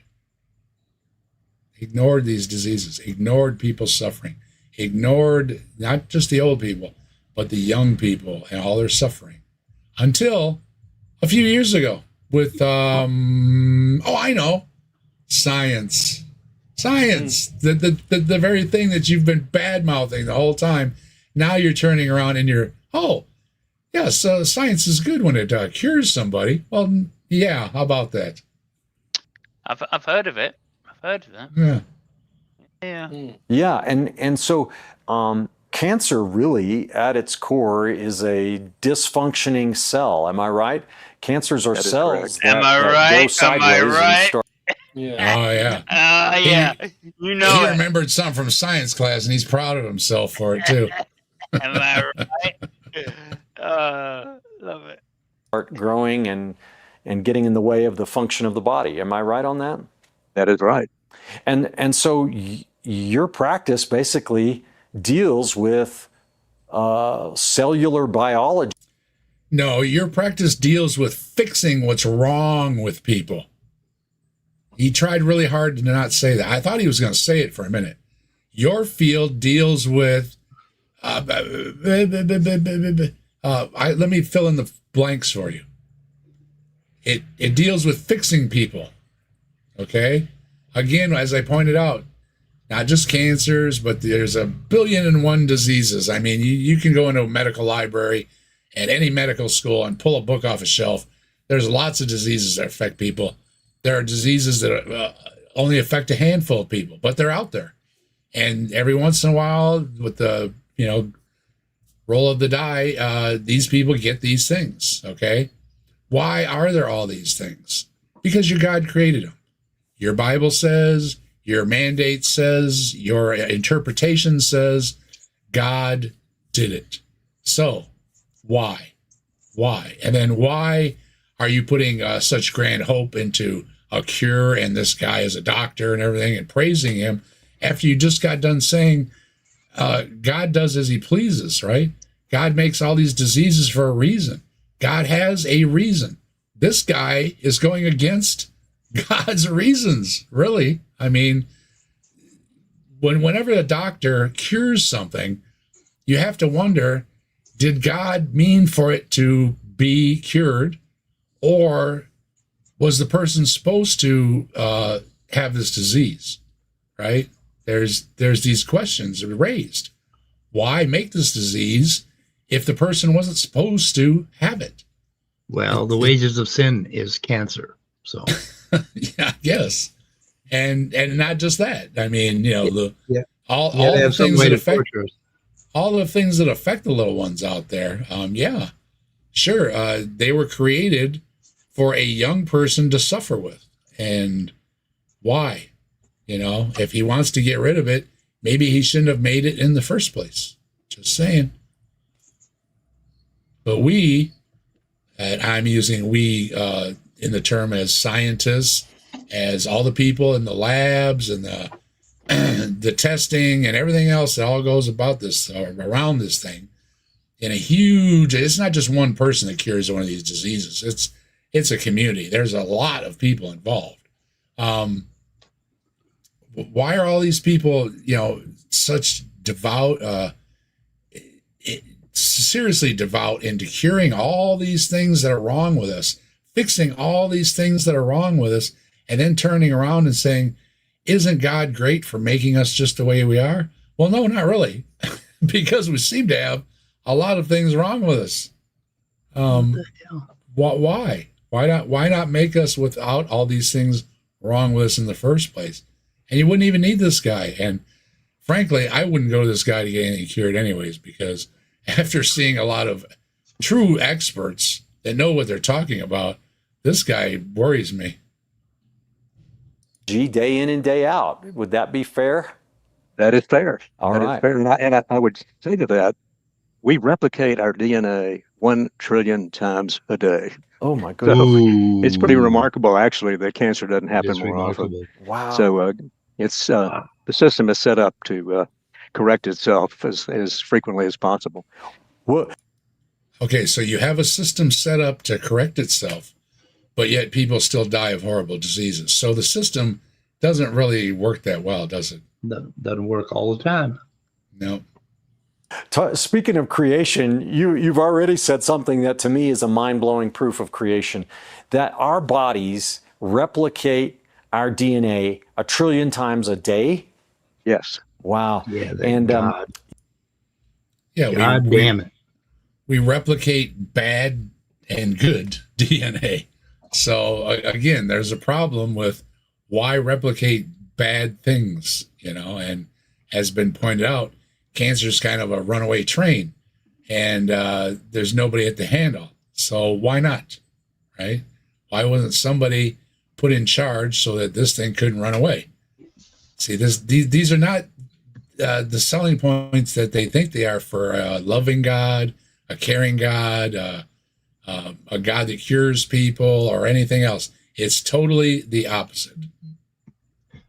Cancer uses the same mechanism that you use as an embryo to create you, basically. Cancer is a slight mutation that turns embryology back on. So essentially, when you get rid of cancer, you're getting an abortion. Follow me there? Well, that's what I said earlier. I mean, are these things supposed to be cured? I mean, they will give all the praise to God and the doctors and the scientists and everything else if somebody's cured.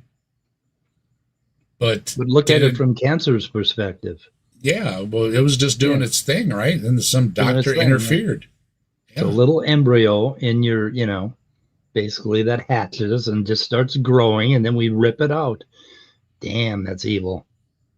And, it comes down to life on a whole, too. I mean, are we supposed to really take out the bad diseases or, parasites or anything? Or are we supposed to give the parasites their chance, too? Yeah, they're just the wages of sin, right? Yeah, they're just doing their thing. They're not doing anything inherently evil or anything. They're just trying to survive, right? So is it their fault that the neuron or whatever takes it in the shorts so that they can survive? Well, no, right? They had no intent of taking you out.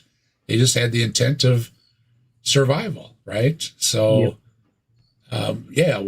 what do you measure against what is good and what is bad and everything when you were created, so to speak, with these things, or these things were introduced to you through your environment or through your food or whatever it was, through disease, that you were given these things by God who created them.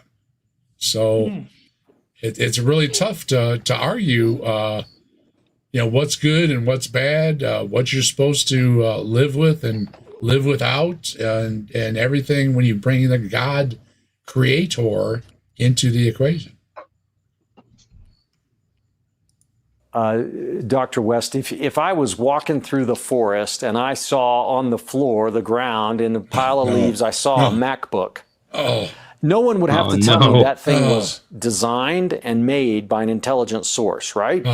Right. I mean, anybody who said, "Oh, look at this MacBook that grew on a tree," or that actually came together more precisely.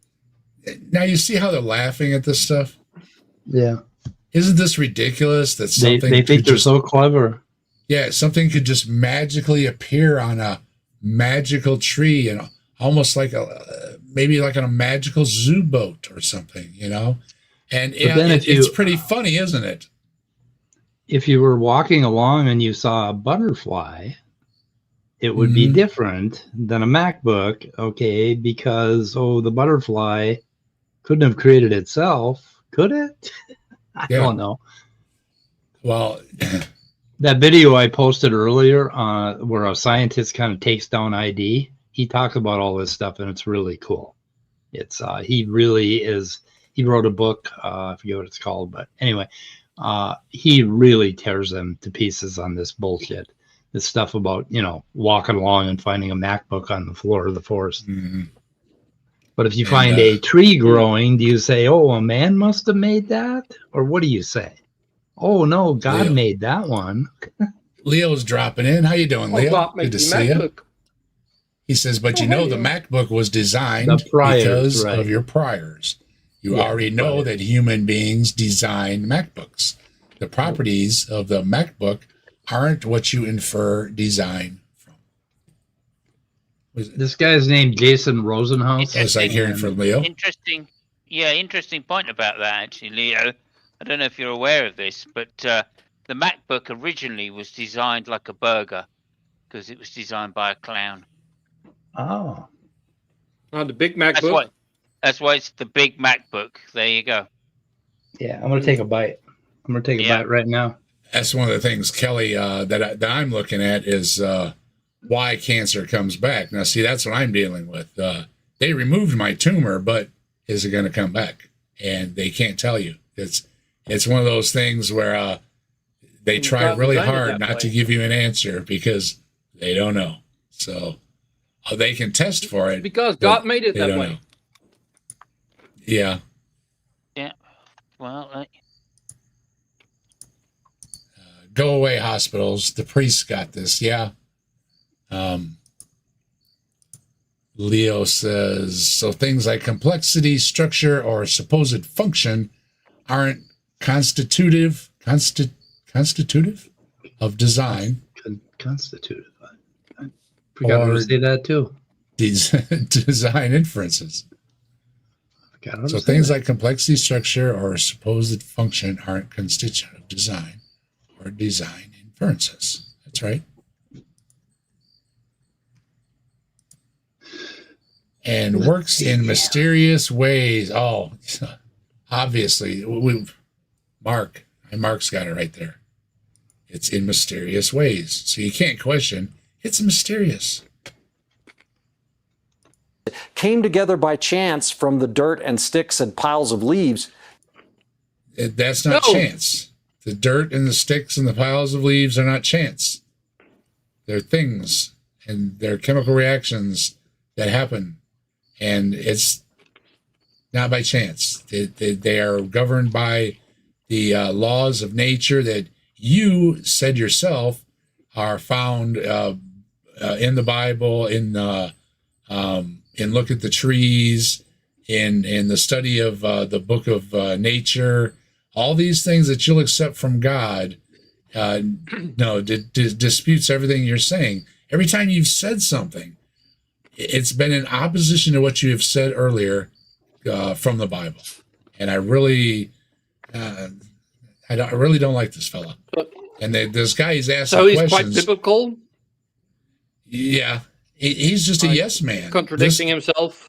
He's just looking for somebody just to agree with him, nod and shake your head, And supposedly that's what he found in this guy, because that's really all this guy's done is nod and shake his head and agree with him. And then, near the end, he's going to push his book. So I don't think this was the best guest to have on. And I surely hope this guy isn't working on anybody's cancer treatments, because don't go to this guy. Don't go to this guy. No, but how can you become a doctor? Like, the suffering that is God's will. Yeah. How dare you oppose God's will? Well, any type of doctor at all. I mean, if you get cured of anything, even a cold or a flu or anything, was that supposed to make you miserable? And according to the Bible, these things are supposed to make you miserable. So it's really hard to tell. It is. It's. I always have a problem with believers who run to the doctor or praise a doctor or anything, because it's going against God's will. It is. Unless you say God's will is that you be cured by the doctor. And then you have the question back of, then why have we had these diseases for how long now without a cure? So is it one or the other, or are we left to our own roll of the dice, so to speak, as to finding the cure? And when we find the cure, only comes about at a certain time, thousands and thousands of years after people have already suffered and died with the same ailments for thousands and thousands of years. So it seems to raise a lot more questions than answers any of it. You would think they were insane, right? Yes, I would. Yeah. I think they would be. And yet we do that every day when we look, when so-called science looks at the human body or any biological life. That's kind of the mantra they want us to believe. Well, Oh well. So-called science. He's speaking to a scientist, for goodness sake, and he goes so-called science. Yeah. Honestly. And like, it's not like they believe in a magical being that just poofed everything into existence. Like, that's much more logical than biological Blaster processes. says, raid here. Is that a raid from somebody? I appreciate it. Somebody raided me. And with a link address, it's in the chat, so check that out. Appreciate it. Hold on, I'm looking. I'm checking to see what it says.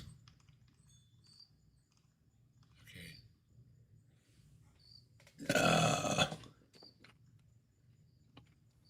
But posting a link to this stream in the side chat of this stream is kind of That's all right. I appreciate the effort, Ryan. Rating you, Dave. All right. I'll take it. And we got Dade Murphy rating us as well. Hello, Dade. And if I didn't say hi to Skeptic, hello, Skeptic. How you doing? I wish I was right. Got rated. Never mind. It's to the contrary. I look at the beauty of the cell, the beauty of DNA, and DNA. Nobody has any idea where DNA came from. It's an abstract. No idea. Any idea? No idea. No clue. I'm pretty sure they do. They have No some one's thought ideas. about it. Yeah. And he's the cancer guy, right? And he sees the beauty in the cancer. Yeah.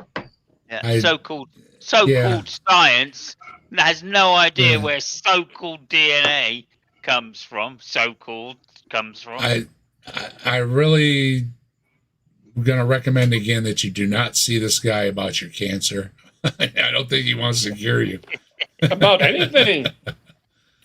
But then again, if you're an atheist, like, he probably lives in one of the states where you can say, oh, yeah, no, but I don't agree with him, so I'm not treating you. I can picture this guy going into the examination room and going, ma'am, I'm in love with your cancer. It's the wages of sin. Ryan was trying to post in the other chat. Hey, I appreciate it, Ryan. I do.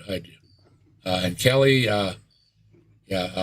feel free to raid yourself again. No problem.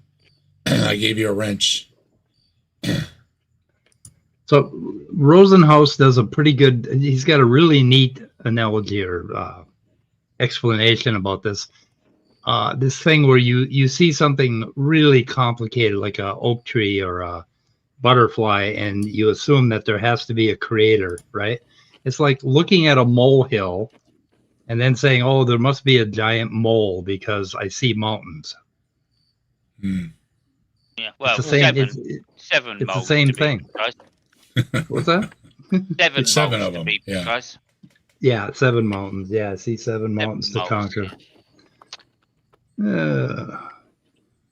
Putting together miraculous molecule. That, I think it was the former chairman of Microsoft said there's no way we could create an information containing device to match that. So I think we have a lot of. Yet. I mean, that comes from the chairman of Microsoft. Right. So, I mean, that's just not any scientist, so-called. Yeah, right. No, that's a businessman. That's not a scientist. Yeah. Yeah, I thought they didn't like Bill Gates at all, but they like him when he said that one thing. That one thing. They said that one thing. Yeah. As soon as he started saying stupid shit, they were all over him. Yeah. Stupid stuff like feeding people in Africa and things like that, and getting them vaccines. Then they like to point out. Oh dear. I'd like to point out that he has evolved his Windows program with every new update. It evolves and has gotten more complex over the years. Those of us that remember the early Windows compared to now, there's a lot of functions that it does now that it didn't have before. So it has gotten, depends who you ask, it's gotten better. And it is a demonstration of evolution. XP is still the best one ever. Windows XP is the best Windows ever. After that, it was downhill. There you are. Oh, God. The reason we take DNA for granted. Nobody knows when it arrived, when it came from. Nobody knows where it arose or where it came from. Dude, you are a terrible scientist. Nobody knows. Nobody knows. There's a lot of ideas of where DNA come from. No. Hey, well, there you go, Blaster. Lilith said, Lilith told me to come. Well, welcome, Lilith. Good to see you. And you should listen to Blaster. Absolutely. We're listening to some Seven Mountainers, so maybe take that with a grain of salt. But thanks for stopping by. Appreciate it. One of the 2 individuals that won the Nobel Prize for the double helix. I've heard of it. I'm going to embarrass myself and block the name, but just before he died, he said, DNA could not have arisen on the Earth. It must have flown in from outer space. And when you can't explain something, just throw out some kind of made-up explanation, and it's just as good as a natural one, right? I wonder if that's ever been done before. Yeah, I think that has been done quite a few times in your religion and the other religions. And when the other religions didn't have answers, they created another religion that had an answer, made-up answer, but always seems to be a made-up answer, not a real accurate answer. So, Angry Bird, how you doing? Got a bunch of people, Top Dog, everybody's showing up. You must have been hanging out together. Thanks for dropping by. Why do these guys Angry Bird, just watch for a few minutes and you'll have your answer. Why do these guys always quote scientists from like before I was born in order to bolster what they say? Why do they ignore everything that's been discovered? Let me explain that. Let me explain that to you. Okay. That is because the scientists nowadays disprove them. Ah. There you go. Any more Christian questions for him, Watson Scott? awarded the Makes Nobel perfect Prize sense. in 1962 for their research, which had happened, years before. And I was born in like 63. So, even the even mapping out the structure of DNA is so like pre me that, and I'm 60 some odd years old. So these guys are going back 60 years to find basically people who weren't as far along in their understanding of DNA to somehow appeal to a God. So Crick in 1973 wrote a paper. I think he's talking about Crick, called Directed Panspermia. And then in a 1981 book, he clarified that he did not believe that DNA must have come from outer space. He did propose that life might have been seeded from space with other small biomolecules, but no. So he's lying here. And typical of creationists, they pass down these lies from one to the other. Game of telephone. Yeah, absolutely. Yeah. Well, it started. Dawkins once said it, right? Dawkins once said, "Oh, well, it's possible that life was seeded here from because they asteroids." asked him if it was possible, and they clipped it out. They clipped out the rest of the conversation. So. Yeah, I mean, I think it's a little worse than that because it's one of these cases where they love to cherry pick, right, the quotes. Nah, So come on, no. So he actually said it's more likely that aliens deposited DNA on Earth and that started life Then God than it did is that God created it. Yeah. Now, I mean, that's very different to him And he saying also said that he thinks ultimately it's likely. It's very different from him saying it's likely that aliens created life on Earth. And he said, though, ultimately, though, if you go back far enough, it would have to be a Darwinian type evolution, no matter where the life form came from. So that doesn't get him out of it. That just sets it back to eventually you would have to find a Darwinian type mechanism. So he doesn't leave that out of his explanation. Not that you'd know it by listening to the creationists. Well, I used to give Ben Stein a lot more credit. And I was seriously disturbed by that by Ben Stein's dishonesty in that video. So let's leave it at that. Ben Stein, you let me down with your rhetoric. So. I would agree that it came from the heavens. Yes. Yeah, that's amazing. So DNA. No. Holy. No. It's an acronym for deoxyribonucleic acid, right? Correct. Wow, look at the big brain you got. I'm impressed. You actually know what it stands for. Oh, good for you. DNA is basically it's basically information. Am I wrong? That's what it is. Oh, that's right. Yeah. Yeah. It's information. Yeah. Although how many definitions of information there are, we're not sure. But And according to our favorite Peter Atkins, any molecule is information. Any molecule that has take this many and put this many together is information to another molecule or element or whatever thing they're using it for. It's information. So is H2O information? Well, if H2O is information, then everything is information because that's one of the simplest molecules, and deoxyribonucleic acid is a molecule. So, of course, then it's information, from simple information to a lot of information. But to what? To the cells and the biology and the body and everything. Otherwise, it's not information to anything. So, according to Peter Atkins, it's all information. And if it's all information, then it really doesn't mean anything. And you saying, oh, but it's information, like it's special is taking away that it isn't really special at all if H2O is also information. Yeah, so what is it? Well, I think the issue here is there's an equivocation going on, and that's why I just really dislike people like Stephen Meyer and presumably this guy if he's going to talk about it, which is to say that there's a technical definition, scientific definition of the word information, and you're correct in how you're using the term, Dave.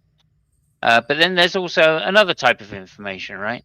There's the information that I could pass to you by saying I'm going to make a cup of tea, right? That's a different type of information, and it's certainly the letters themselves are information. The language is another form of information, and then the information in the information of the language is also another type of information. So just in that one sentence, there's 3 different types of information. And like when you equivocate between those 3, it's highly dishonest. And when a scientist does it, you know they know better. You know they know better. And so, yeah, you could say DNA is a type of information because, of course, it's molecules, as you're saying. All right. But that doesn't mean that when you add all the molecules up, that they're going to tell you a story, because they don't. They don't tell you a story the way language does. So it's a false equivocation to say that because language is a type of information and DNA is a type of information, therefore DNA is a type of language. It's not. That's just simply false. And I think Mike here would correlate that with me. Concur with me on that. Here.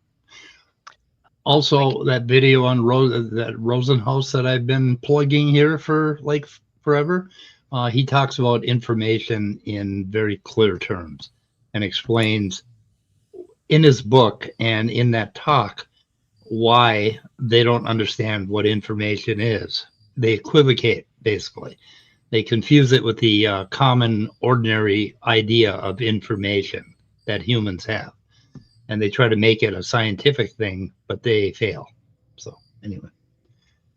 Yeah, I heard another one today where someone said, it's basically DNA is a language, and you couldn't rewrite it. I mean, just think about getting all of those letters in that order. It'd be completely gibberish if you change some of it. And the point being is that it's gibberish anyway. If you think of it as if you're reading it, right? You can't just read the letters and go, there you go, I understand what that is. No. You have to understand the translation process to protein before you can even start getting a grip on what the hell's going on. So just to say that you can change one letter and it becomes nonsense, that every single letter therefore must be lined up perfectly, it's just nonsense. I do appreciate everybody subscribing over at Kelly's channel. Kelly's got some shows coming out, I believe, in the next few days, something like that.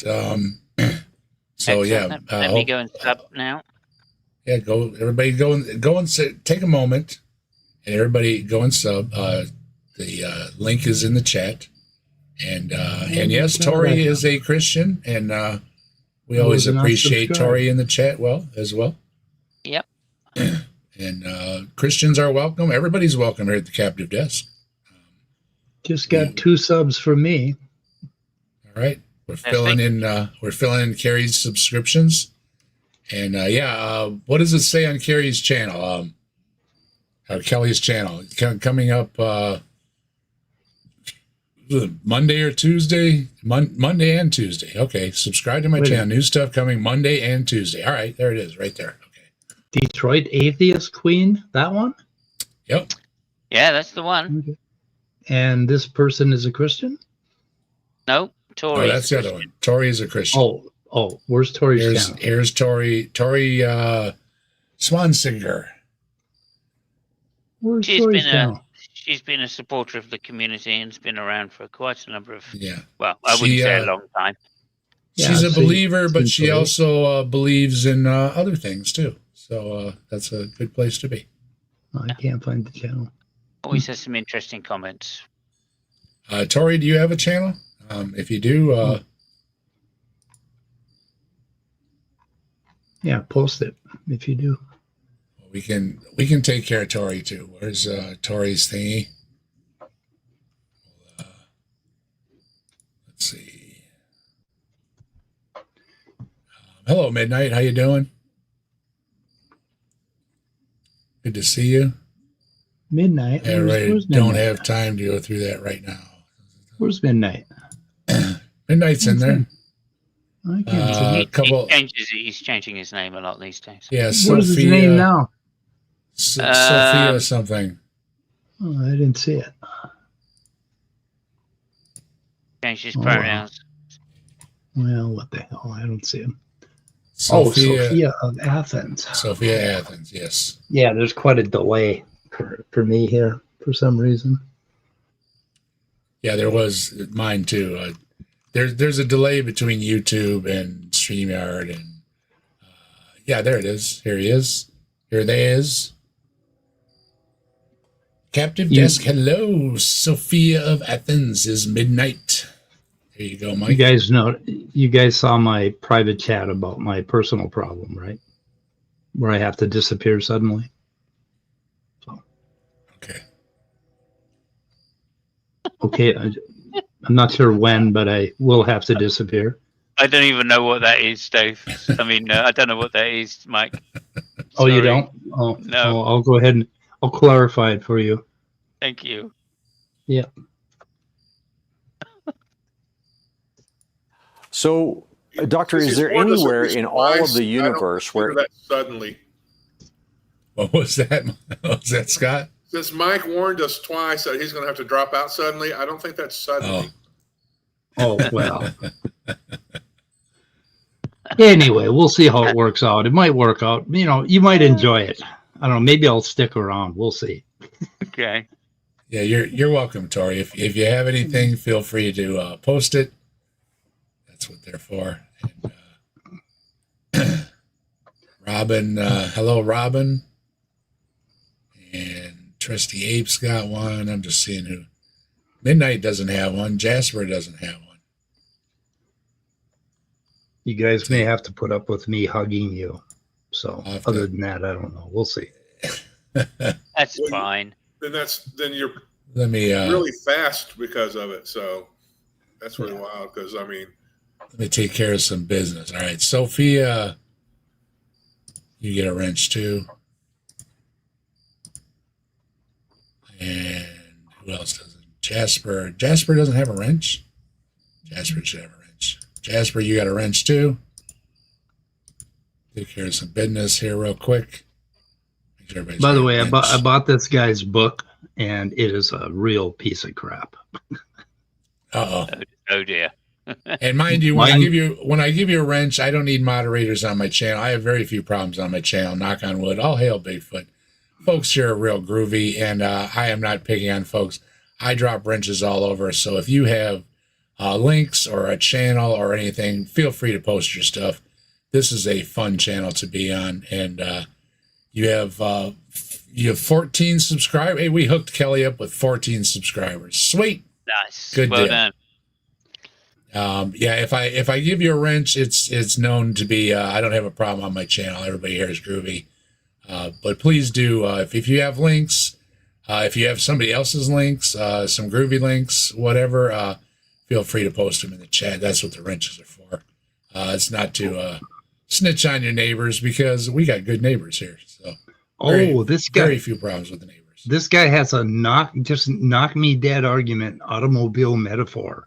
The automobile metaphor. Don't. Oh, don't. Sophia of Athens, which is Midnight, wants to know the name of the book, Mike. Sacred Science. Sacred Science. He said it is time to reinvigorate the concept of natural theology, Holy Scripture, and the book of God's Word. Give us a fundamental portrait of God, but an understanding of God's scientific works provides a powerful and complementary approach to understanding God. A step-by-step tour of the cosmos in Section 1 provides a striking case in point. The printing machine called the universe was no accidental product of nature. God designed each one of its parts to accomplish his ultimate will. there would be an expanding universe and a just right sun nurturing a life-supporting planet Earth. Mind created matter to reproduce mind. So it's God's will. Science is God's will. There you go. So is cancer. So the thing cancer too is God's will. So just keep that in mind. Yeah. But Does he know, I know who to blame. Does he know he wears glasses? yeah. He's violating God's will right there, man. Yeah. Yeah. I've wondered about that too. I mean, are people supposed to walk into polls or not? You know? What a heathen. What a heathen. Maybe Ken Ham is supposed to bounce off the walls more than he does. You know, maybe that would knock a little sense in him. And did you notice? I don't mean to beat a dead horse, and pun intended. Bodie ended up, or Vody, not Bodie. Excuse me. Bodie's a dead Bodie horse. is still alive and well, but he's not with Answers in Genesis anymore. No, he's a dead Vody horse. Was supposed to speak at Answers in Genesis, and Vody ended up belly up. And he's a did you dead notice horse. Ken Ham was almost in tears, brought to tears? I know he was really close to him apparently. Now I have everybody has their own views about death, and it can be a sad thing, it can be a happy thing. It depends on what your beliefs are, and or if you're a naturalist or what on how death fits into your life equations, so to speak. Right, but when you're religious and you think you're going to be with Jesus, and everything's going to be so great and everything, I often wonder why people are so upset. Yeah, that people are with Jesus. That was the first time I ever seen Ken Ham show an emotion. I thought he was going to cry. I really did. Yeah, he actually got emotional.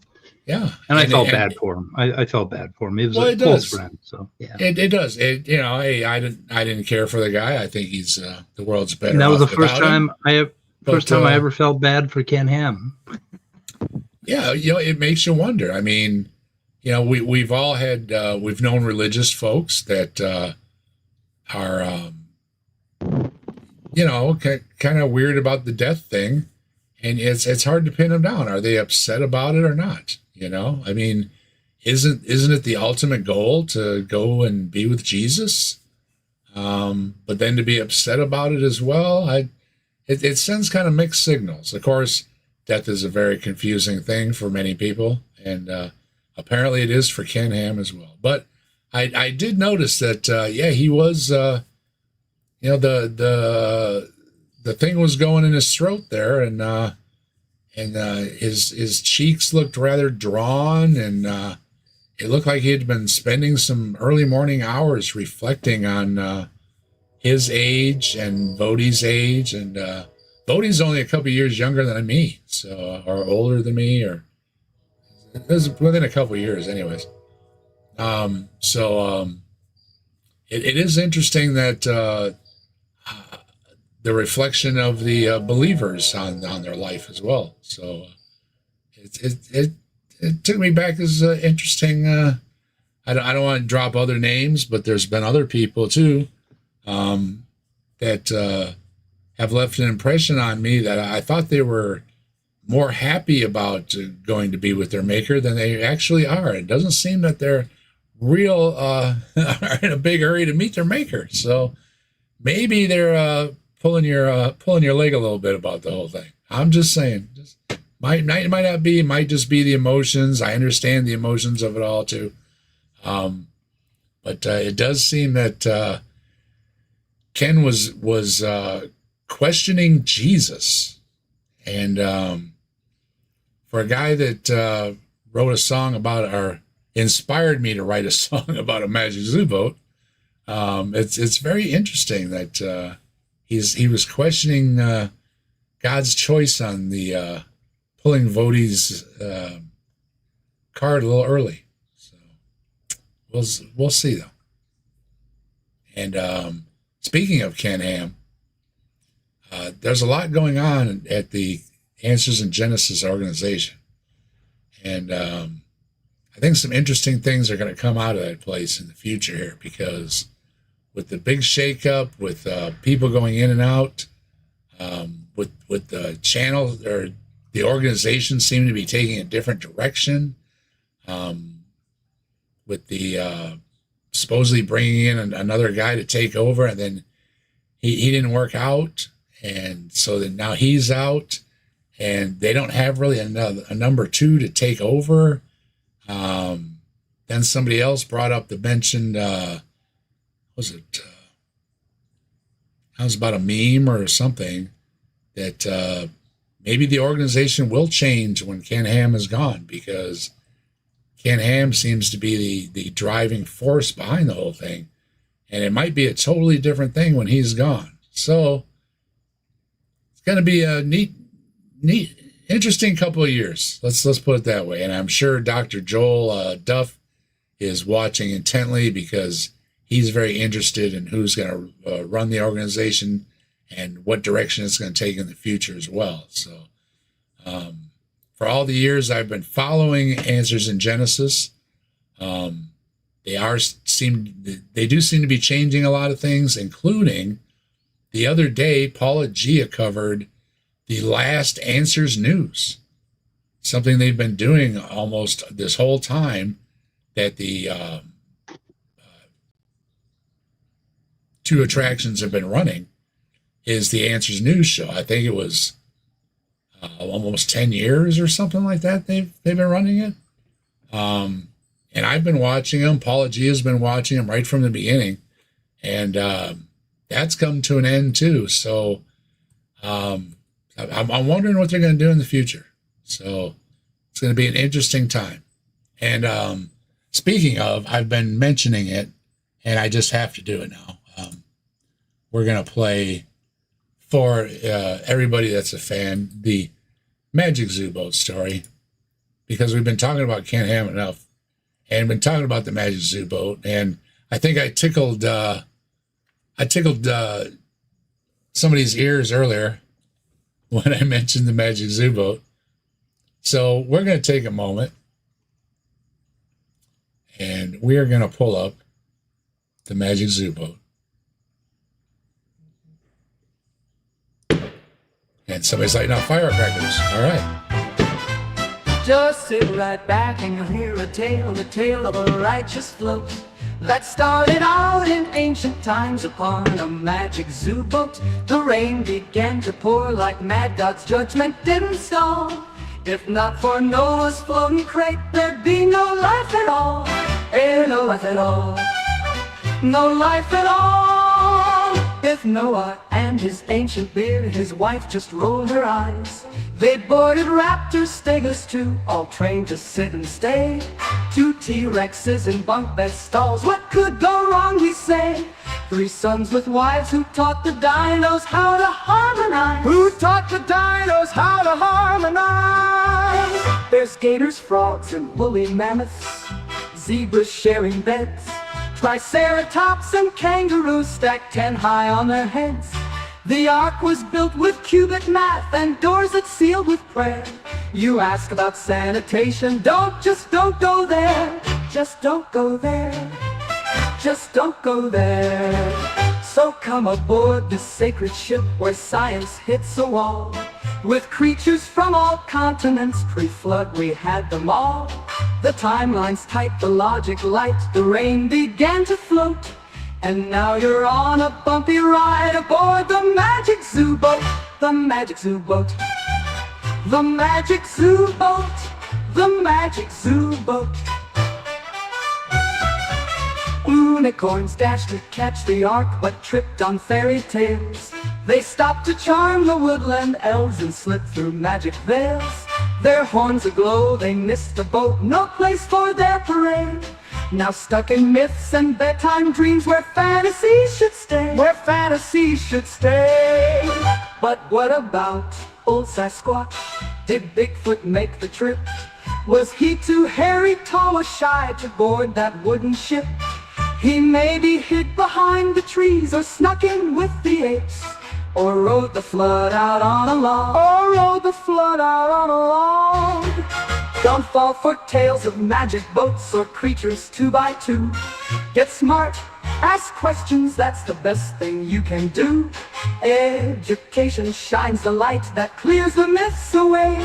So keep your mind wide open and learn what's true today. Learn what's true today. Learn what's true today. Hey, with Skipper Noah at the wheel and White Supreme with nerves of steel. 3 sons with Zero sailing flair. Their wives who brought salon great hair. 2 rhinos juggling on the deck and Bigfoot hiding near the wreck here on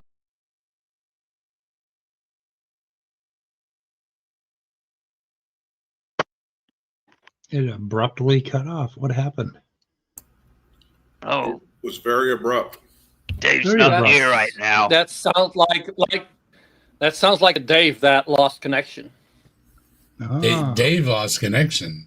he's back. Yes. Oh, Sorry about God that. struck you down. God struck your song down. I know. Luckily, it was the last line of the song. Holy intervention. Holy Okay. intervention. Unholy. Well, I think we all are well aware of the song. We had to play the Magic Zoo Boat song. Yeah. And thank you, Dade Murphy, for as well dropping some green. Dade Murphy for $5. Excuse me. The word of the day is credulous. That is all. That is all. Yeah. Cool. Yeah. And thank you, Dade Murphy. And Dade Murphy, this means that you rock. You rock, let's rock with the fire in our veins. Rock on to the skies, to the thunder and rain. All hail Bigfoot, the legend, the king. He walks among shadows, the wild spirits sing.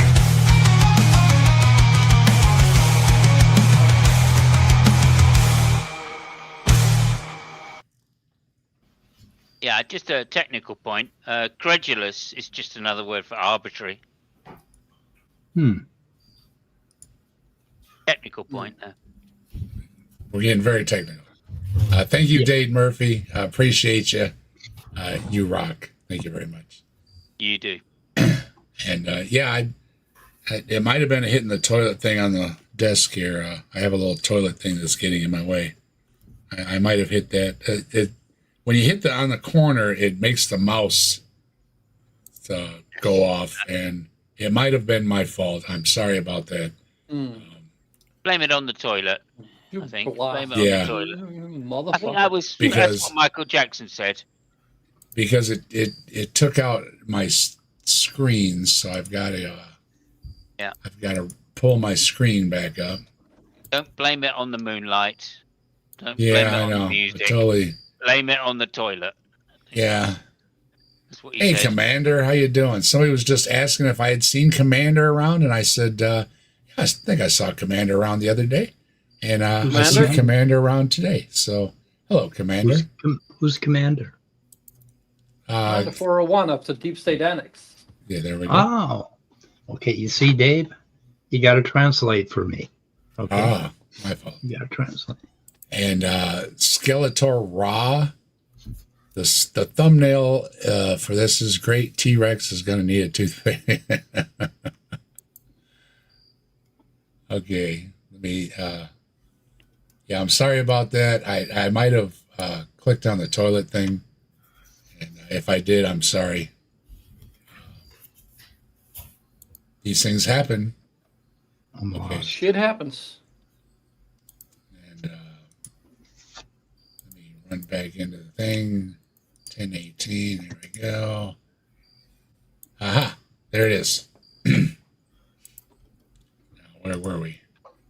Question. Blueprints that you are Well- thinking. All right. I'm going to drop this down.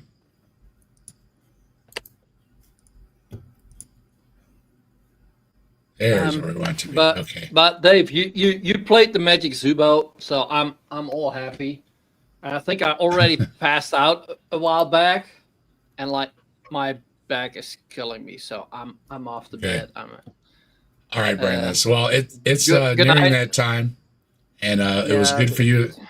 It was good of you to stop by. We all know Brainless is overseas, and it is running late for him. And Brainless has also different schedules that he has to upkeep, and So when he can stop through, we really appreciate it, and we appreciate you hanging out with us, Brainless. I always try and make time for this because this is just too much fun. And like, hey, maybe some of the smartness of the rest of your guests and you will rub off on me or something like that. You know. There you go. Couldn't hurt. Good night, people. All right. Good night, Brainless. Lovely. Good night. Brainless. See you, Brainless. Now I gotta find where I was here. I just mentioned the strong nuclear force, which stabilizes the equations or mathematical. And you can. I'm not prepared to what's the right word? Argue at the age of the universe. But if you look. Oh. He just mentioned the strong nuclear force. For those of you in the chat, that's a highly scientific, technical term which nobody really understands unless you're a real boffin. Yeah, what's this guy? He's a cancer doctor. So why is he getting out into the age of the Earth and strong and weak nuclear forces and things like that? Yeah, he's got to prop up the 7 mountains. So, to that math, that means the sun came along in the last third of creation, or the fourth of 6 days. Right. So I think Genesis is just there was no school of cosmology. Oh, I when see. Genesis was written. He's basically saying there that every day in the Bible is about 2 billion years. Right, which all that actually means, if you're trying to read it like that, is that light started 4 billion years before the sun was created. It's almost 2 a.m. for Deep State. Yep. And Ambushed Apostate. Hello, Ambushed Apostate. How you doing, son? Good to see you. Thanks for stopping by. Let's see if anybody else is in the chat.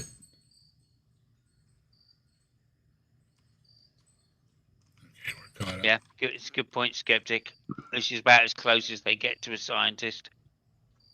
Yeah, I'm sure that's why he called him in, because he wrote a book. So, Oh, well, if he wrote a book and he uses the word nuclear strong force, I mean, I don't know what there is to doubt, really. Yeah. They got a fancy set there with it's supposed to be the White House in behind him or there. Well, I'm looking at the other guy, the scientist guy. I mean, he has books and everything in his background. Yeah. So books. I bet there it is. Books. Yeah. Straight away, he's one up on the rest of us. My understanding, it was written, 700, 800 years before Christ? And I don't believe they had astrophysicists in those days. Yeah. So I'm looking at this divine inspiration, and I think it's just phenomenal that there was a beginning and a involved light. You are an ignorant fool, Mr. whatever your name is, doctor.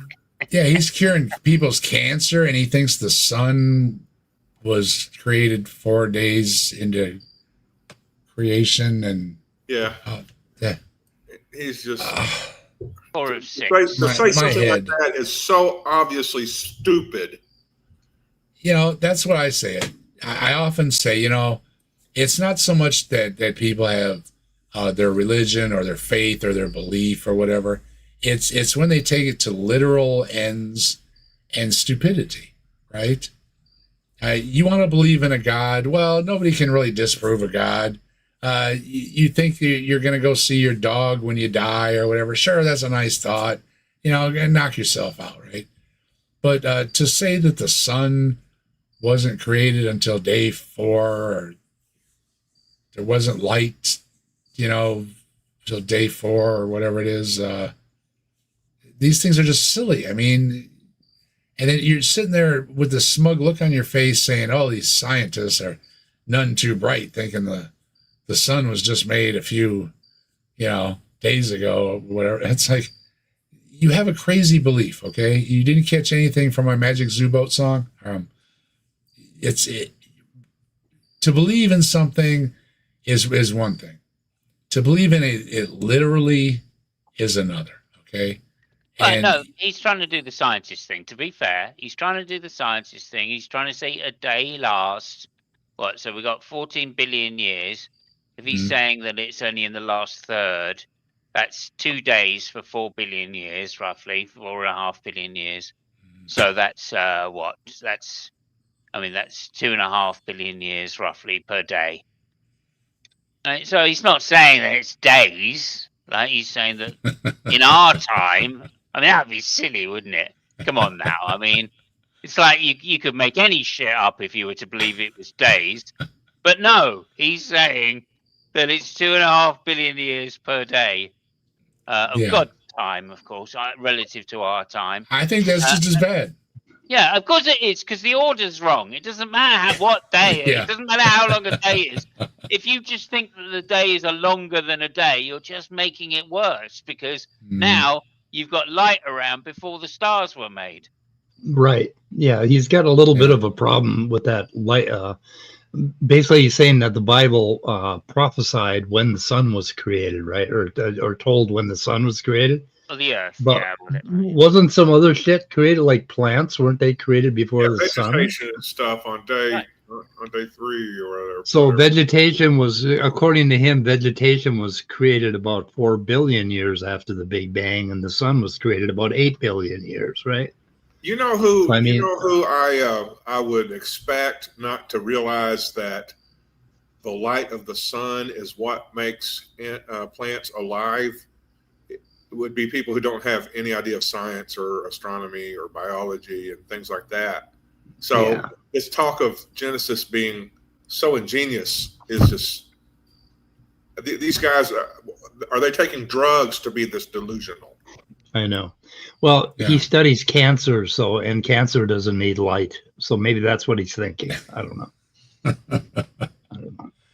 I don't know. But I did notice one thing, and that's I'm up to 595 subscribers. So you know what that means. Oh, you're catching up to me. We're catching up to 600 real close, folks. So if you know anybody that hang out on Saturday night with nothing better to do and would like something better to do, and maybe hang out with all those great folks over here, have a few laughs, and push me over 600 subs, that would be really great. So I would really appreciate it. So spread the word around, hit the like, hit the share, hit the subscribe, share with some friends of yours. Tell them, hey, I had a good time hanging out over there at the captive desk, and we learned a few things. We talked about a few things. We disagreed about a few things, but we had a good time doing it. And, Dave should have 600 subscribers. So let's see if we can tick that over 600 subscribers. And thank you very much for everybody that's subscribed. It means a lot, Jimmy. Really appreciate you. And I wanted to say hello to Icarus and Kafai. Kafai stopping by too. Hello, Kafai. I saw you. Weren't you on with Stephanie earlier or yesterday or something? I saw you over there. How you doing? Believe. Stephanie and I always don't see eye to eye, but Stephanie and I are always civil, and so that's good. Always believe in her book. That's right. Did you play the WAV file I sent you? The one thing you sent me, I did. I don't know if I got a new one. Let me check, Deconverted Man. Oh no, Deconverted Man wants you to put something on air. Oh dear. Don't trust him. Well, I'm always cautious of. You remember that one time? Yeah, I know. Wait a minute. Yeah, I did get a wave. Let's see.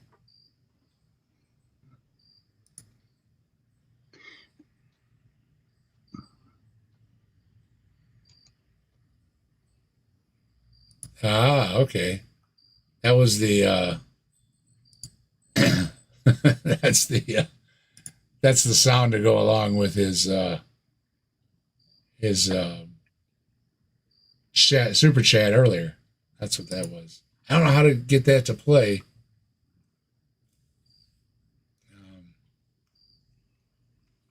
Let me see. Is it? It's in it. It's in it.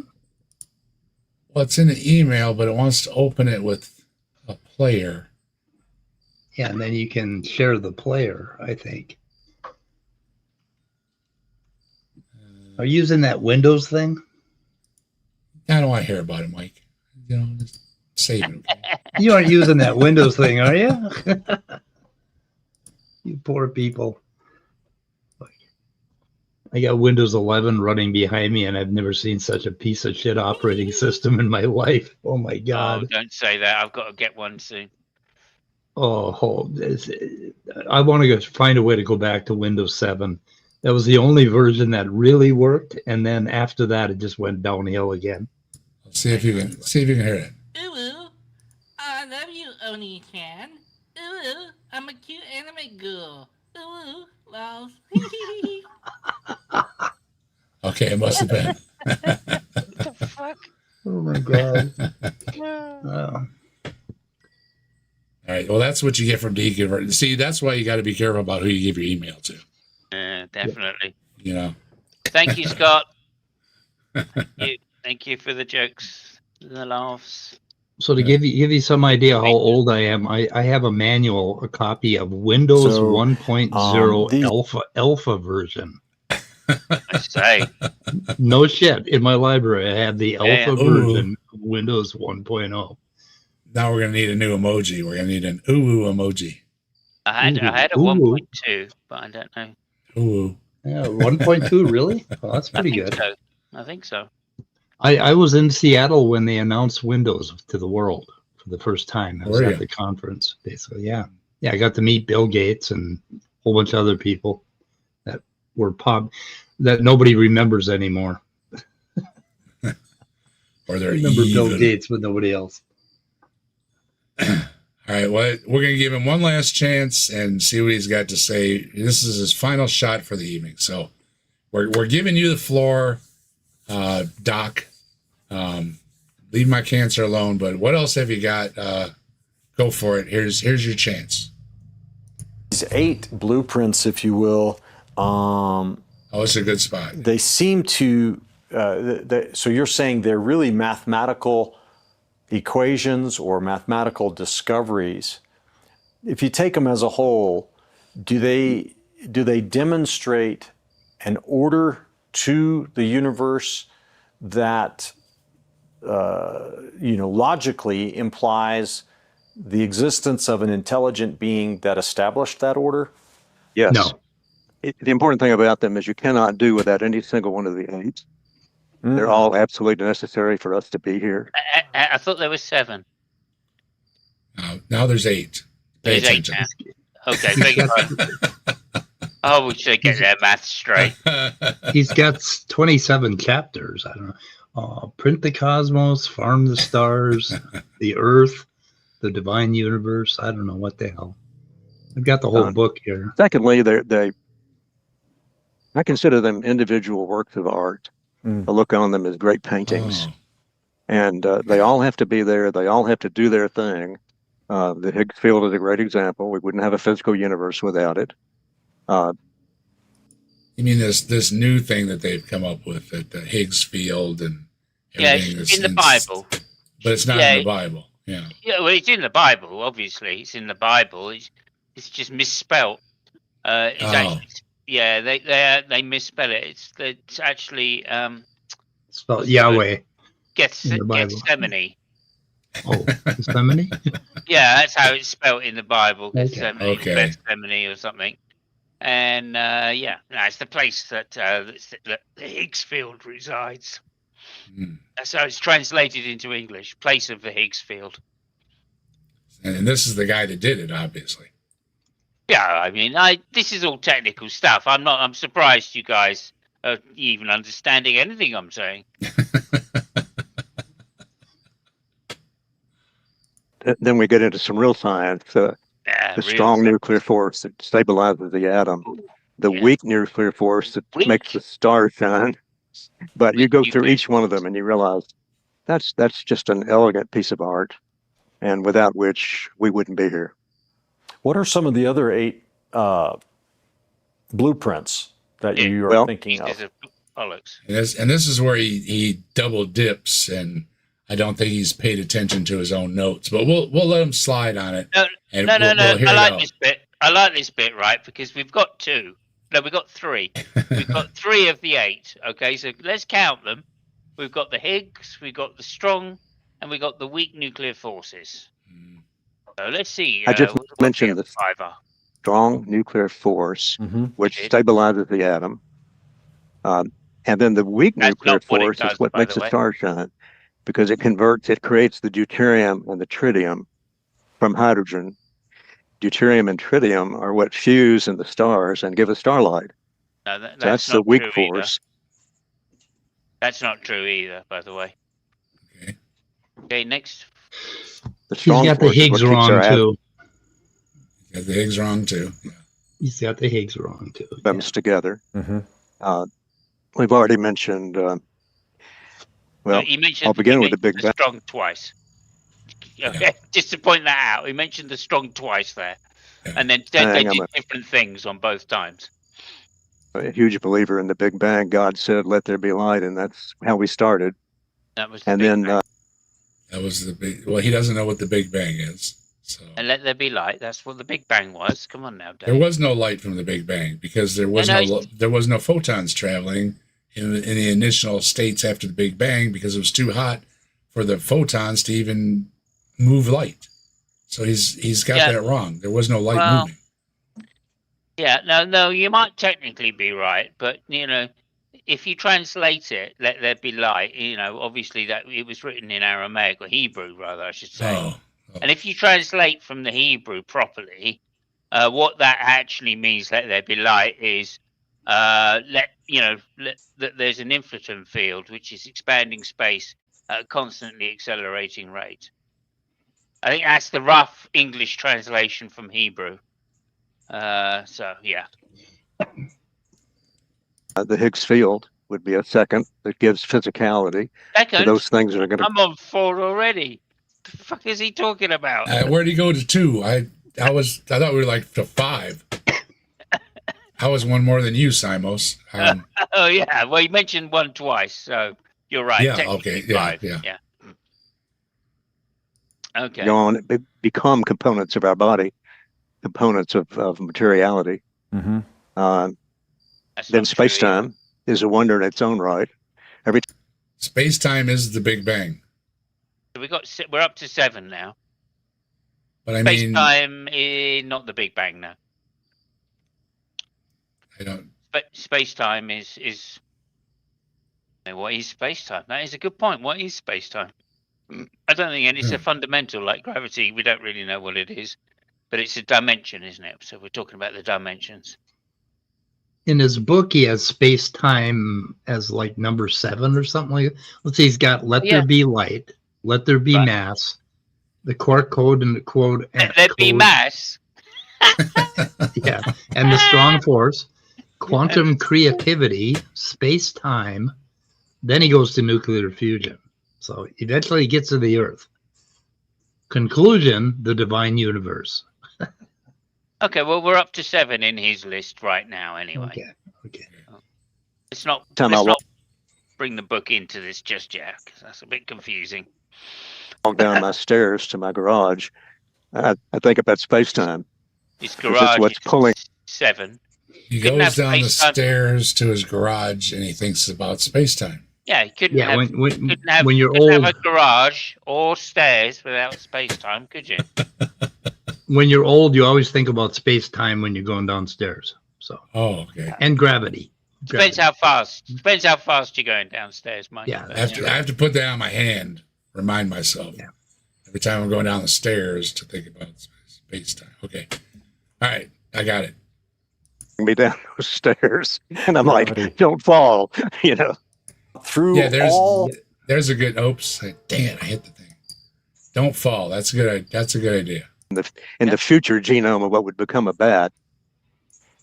That's right. And when we weigh ourselves on the scale, it gives physicality to those things that are going to go on. Thinking of. I just mentioned the strong nuclear force. In terms of what it does, but no one knows what causes it. So am I right on that one? No, you're right. I think we understand it as a distortion of space-time, and I'm surprised that I'm big enough to distort space-time so that I almost fall down the stairs. But some of us distort. You almost fall down the stairs because you're distorting space-time. Yeah, that's totally wrong as well. It's because I don't know Earth what is he's distorting. talking about. The Earth is distorting the space-time. That's why you fall downstairs. Not because you distort space-time. Well, You do, but so minutely, it doesn't. It's it's irrelevant, right? What makes you fall downstairs is the Earth. That's how Ace Frehley died. He fell. Yeah, I heard he fell down in the studio. Rest in peace, Ace. Sorry to hear about your passing as well. As well as who else went? Diane Keaton, was that the lady that? Yeah. Yep. Passed Diane away Keaton. too. Yeah, she was awesome. She had an amazing mind. Far greater than this person's mind. I think. I don't think there's any reason to go any farther with these gentlemen. They're starting to hurt my head. I'd like to get to the end of his list and find out how many there is. Well, let's skip. Let's skip here. Wait. Yeah. Yeah, very interesting. Well, so I'd like to dive into some of the more minute evidences of creation. Maybe we could go back to this idea of DNA for a minute. I think the theory, Darwin's theory, which of course was so old, he didn't have microscopes and things like that back then, but the idea is that the random genetic mutations over a series of time will give living things advantages that cause some of them to be more successful than others, survival of the fittest, selection, natural selection. Right. And is it true, though, that genetic mutations more often than not result in a loss of genetic information and material?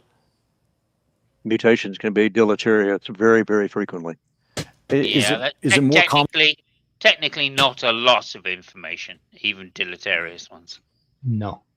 And it doesn't matter if one loses and another one gains. He's leaving that part out. So if an entire species goes extinct or whatever, it doesn't really matter because you have this other one that didn't go extinct. So deleterious and it was really bad. Yeah. If part of your DNA is deleted, you could argue that that's a loss of information, but that's the only mutation that is a loss.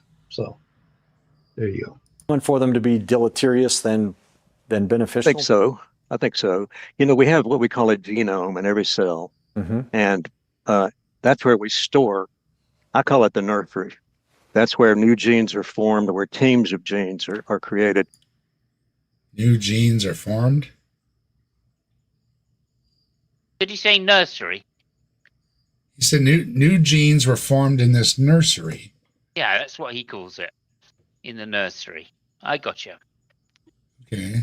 I think he's confusing grandkids with genes. I guess. I don't know. Okay. Well, I keep falling back on he's a terrible scientist. So. Oh, he really is. He's shockingly bad. Shockingly bad. I'm not even a scientist, and I know some of the stuff he said is just completely bullshit. Yeah. I think about the bat and the echolocation. That we don't have a bat that doesn't echolocate. No bats echolocate. Sometimes they echolocate. They don't echolocate. Now, but they live in an ecosystem. I didn't think all bats used echolocation, though. No. Yeah. They've got little bats use? No, they don't. I think there's a couple that don't. They use, yeah. But humans can use Not all bats use echolocation. The fruit bat, that's what I thought. Fruit bats eat fruit. No, you're wrong, dude. What kind of scientist are you? Non-echolocating bats. Interesting. And any animal with and there's ones that use different methods too. Right. Any animal with 2 ears is basically using echolocation. So it's not that complicated. But no, you're wrong. Fact check in real time. You're wrong. That's my buzzer, folks. I've got to get a buzzer. One of these days I'm going to make a buzzer. No, you're wrong. So that had to happen over time. A team of genes had to gather in the bat genome, in the future genome of what would become a bat. And then we have... No, again, going back to this, some use clicks and others don't. So they use different types of echolocation. So they can find stuff with high pitch, but not all of them do that. In his precious little mind, there's a little bundle of genes that cause echolocation, right? Yeah. And they all had to get together in the bat. And it's like, you can tell that he doesn't know a goddamn thing about evolution. Yeah, and this is somebody that works on oncology. That's what I'm saying. Don't have this guy work on your cancer. Isn't it? Not only does he not understand what the strong nuclear force is, he doesn't understand what biology is either. So those are the two things. Those are the two disciplines that you need to know about for curing cancer, right? Or for at least treating cancer. Well, I was going to say, when I'm at the clinic, they telling me all the time, every 2 weeks they get an update. I mean, things are moving at every 2 week intervals. They're getting updates on new information. Okay, they are coming through and they are updating all their computers. They are coming through and they are updating all their models. They are getting new software. They see computer guys all the time because the industry is changing overnight. If they found something new, this doctor tried this with this patient. It's working. It's not working. These type of things are every other week. What were they? Biannual, biweekly updates. And this guy is no way. It's the only 2 weeks behind. He's like so far behind. He doesn't belong in a cancer department anymore. I mean, to their credit, these folks have to keep on cutting edge, or they are left behind really fast. I think he's been retired for a while, I'll bet. I don't know. Well, Mike, looking up all these drugs and stuff. They're all cutting edge stuff, and they're new drugs. They're always trying new drugs, new therapies. They've got therapies out now where they're freezing things. They've got therapies out now where they're recoding things. There's a whole list of different therapies they're using on people. Some are experimental, some are tried and true. I'm not going to go through them all, but it's definitely cutting edge stuff. And I think we've covered creationists enough to know creationists are not cutting edge. They do not seem to be on the cutting edge of anything. They can't even quote scientists in the last 50 years. Let alone read anything in this century.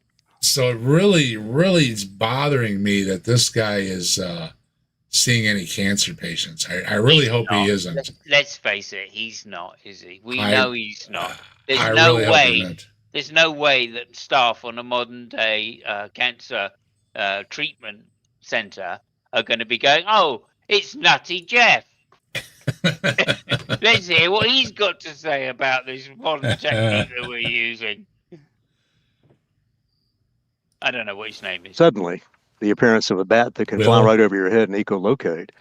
So I think we see the genome as the nursery where genes are stored in preparation for a new function or a new species. New species? He's just. Don't, Dave. Dave, come. Leave it alone, Dave. It's not worth it. Did he say new species? They don't believe in new species. Worth it, Dave. Leave it, Dave. Have you not heard of the magic zoo boat? Leave it, Dave. It's not worth it. Oh no, there's no way. He didn't say they make new species. Oh. Yeah. I know. They that could be a short. They literally store them up there until they're ready to use them, and then they go, "Oh, I'm a new species. I've got echolocation. Yeah, I've got an echolocation switch here. Switch. Oh, there we go." And he thinks all bats have echolocation. Yeah. Okay, well, I've got a new nomination for this year's Worst Scientist of the Year award.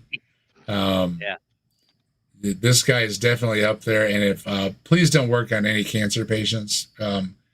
After the bombardment I've gotten of new information, of all the things I've learned lately about what's happening in cancer research, and then to have this guy talk about it just took me way back. And, I think this guy is a strong candidate for most creationist scientist ever award. I think there's a good example to be made that he isn't working in research and he's writing books because somebody told him, "Why don't you go write a book?" Get out of my way. This is fascinating, Nutty Jeff. Why don't you go and write a book somewhere else? Oh, well, Nutty This guy Jeff. this guy is so old that ChatGPT can't even tell me how old he is. That's how old he is. Why do they let old people on fucking YouTube? I don't know what's wrong. I don't know. Yeah, crazy, isn't it? That's the thing. See, I've been getting the message loud and clear lately. I'm just too old. And, Yeah. trying Me to too. get me off of YouTube any way possible. Got these young whippersnappers that are telling me, "Well, but haven't you heard of Ken Ham?" It's like, oh, geez. Well, no, I haven't. I mean, where have I been all my whole life, you know? Jester dropping green. Well, this is a good way to end the evening, I think, with Jester dropping green. Brilliant. Yeah, brilliant. Nice one. Are Jeff. we sure his PhD isn't in getting wrong answers only? I feel like Kent says more true things per sentence than he does. Ooh, now that's that's a bold statement there. I feel like Kent says more true things per sentence. Per sentence. Jester, we're going to give you the last say on this. You rock, let's rock with the fire in our veins. Rock on to the skies, to the thunder and rain. All hail Bigfoot, the legend, the king. He walks among shadows, the wild spirits sing.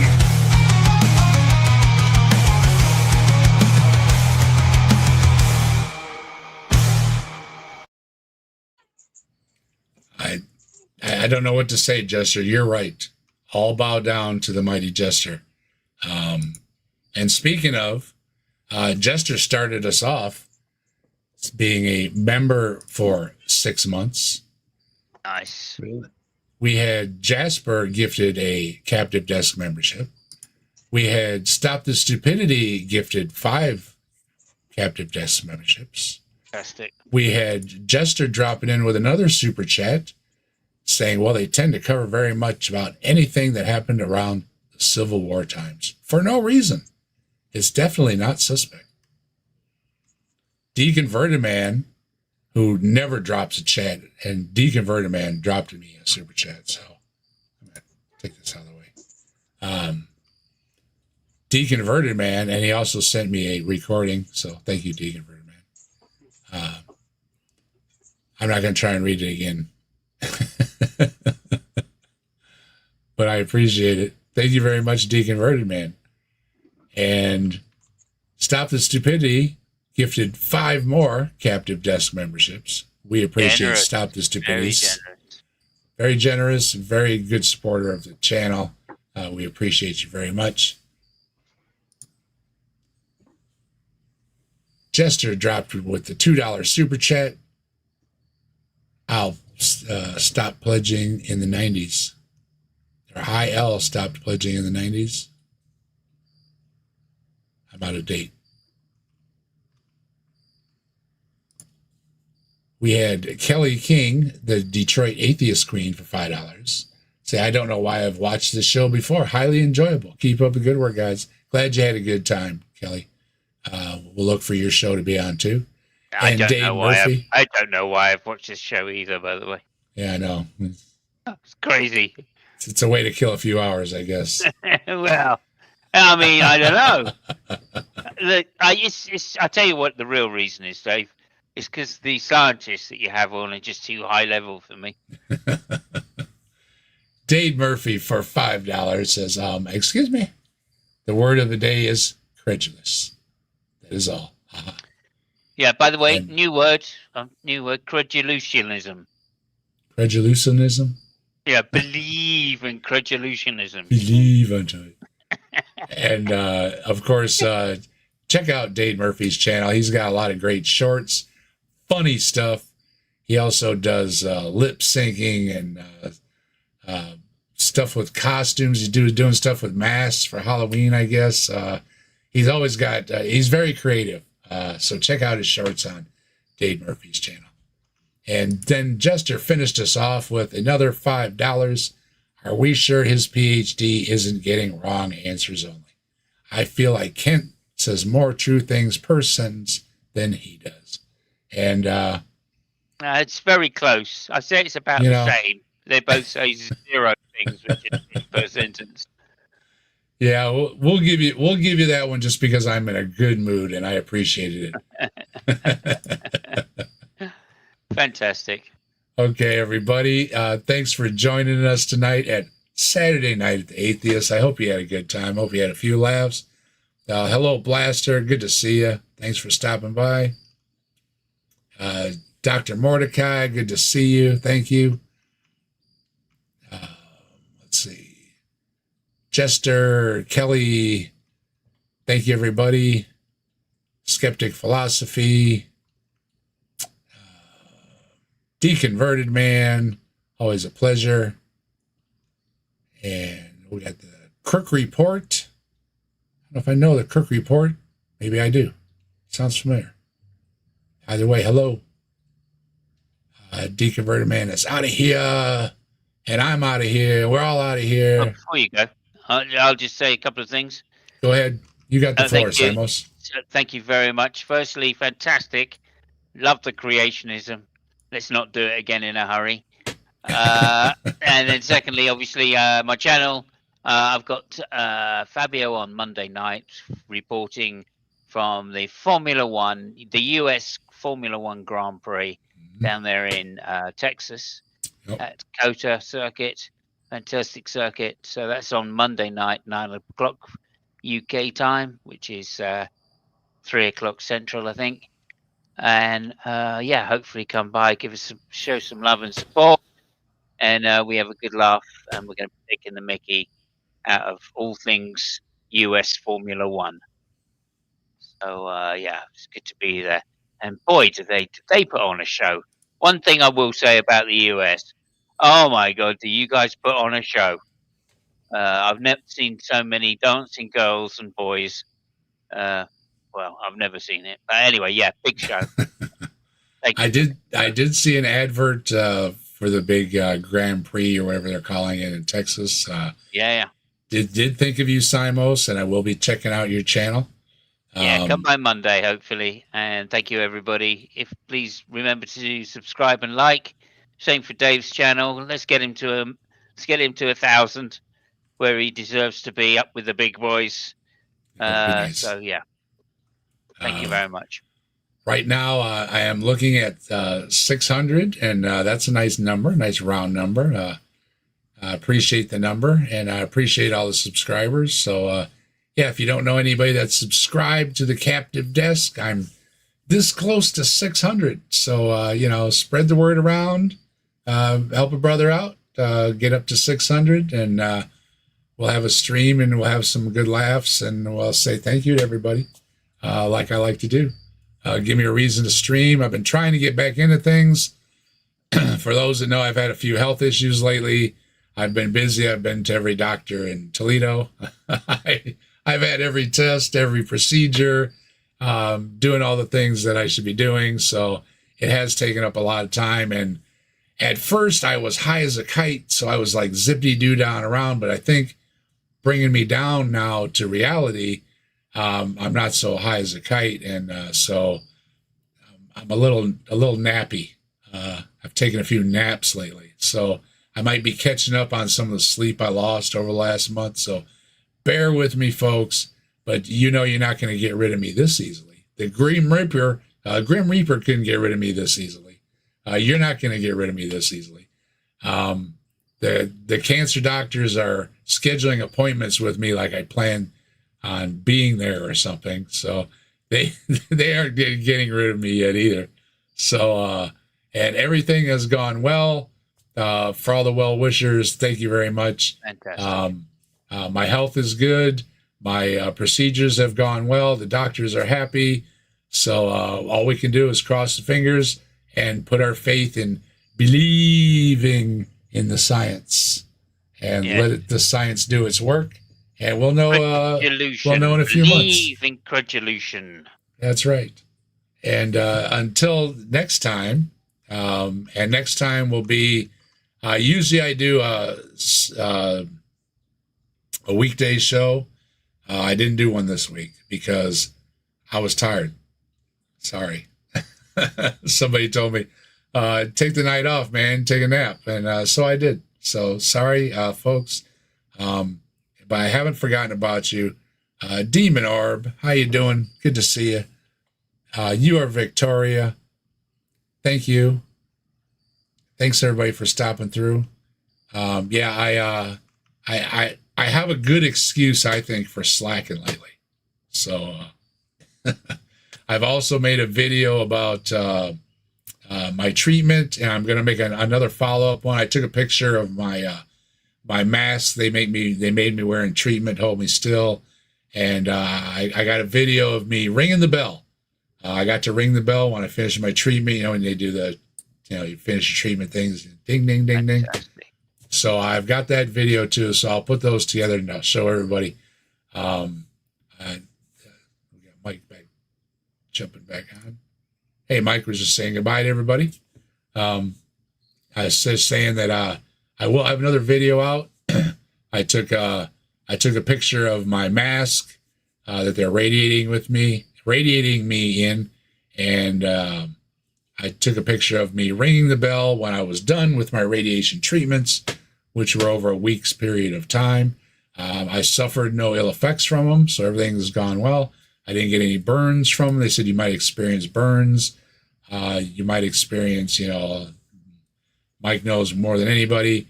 You may experience, and they give you a long list of side effects. Luckily, no side effects. Next stop is chemo at the end of the month.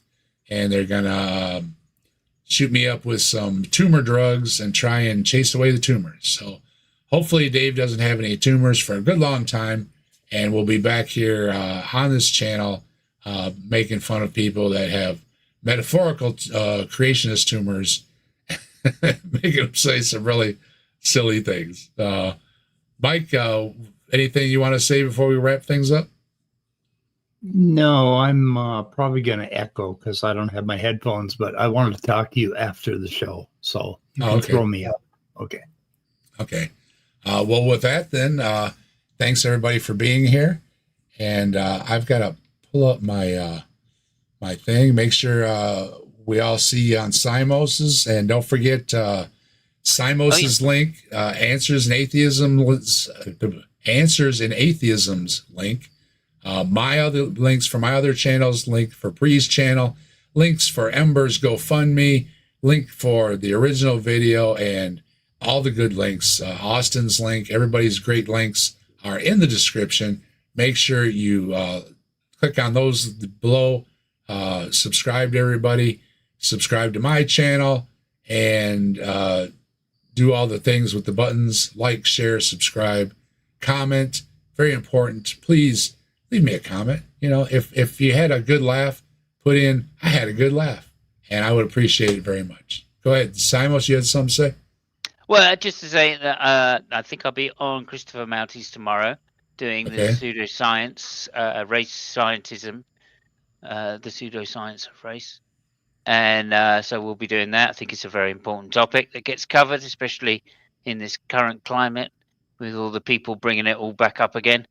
And Mike, I don't know if you'd be interested in joining us sometime to explain the genetics of, I don't know, whatever, Sure. the biology of it. That might be interesting. I'll speak to Chris and ask. Okay, that's it. Okay, good. Thank you very much. thanks for joining me, Simos. Thanks for joining me, Mike and Scott and Brainless and everybody that's been here throughout the show, in and out. And I'm going to put on my outro. And with that, we will call it a night. Thank you, everybody, for joining us, and we'll see you next time.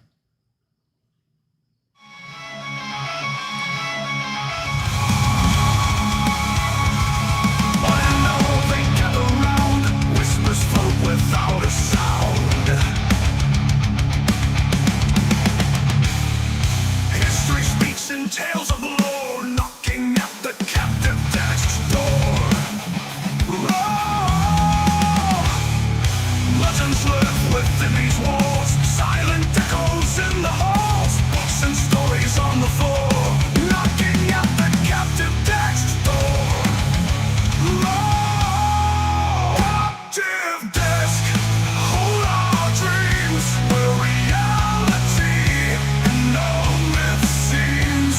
In conversations quiet flow, the mysteries untold will know.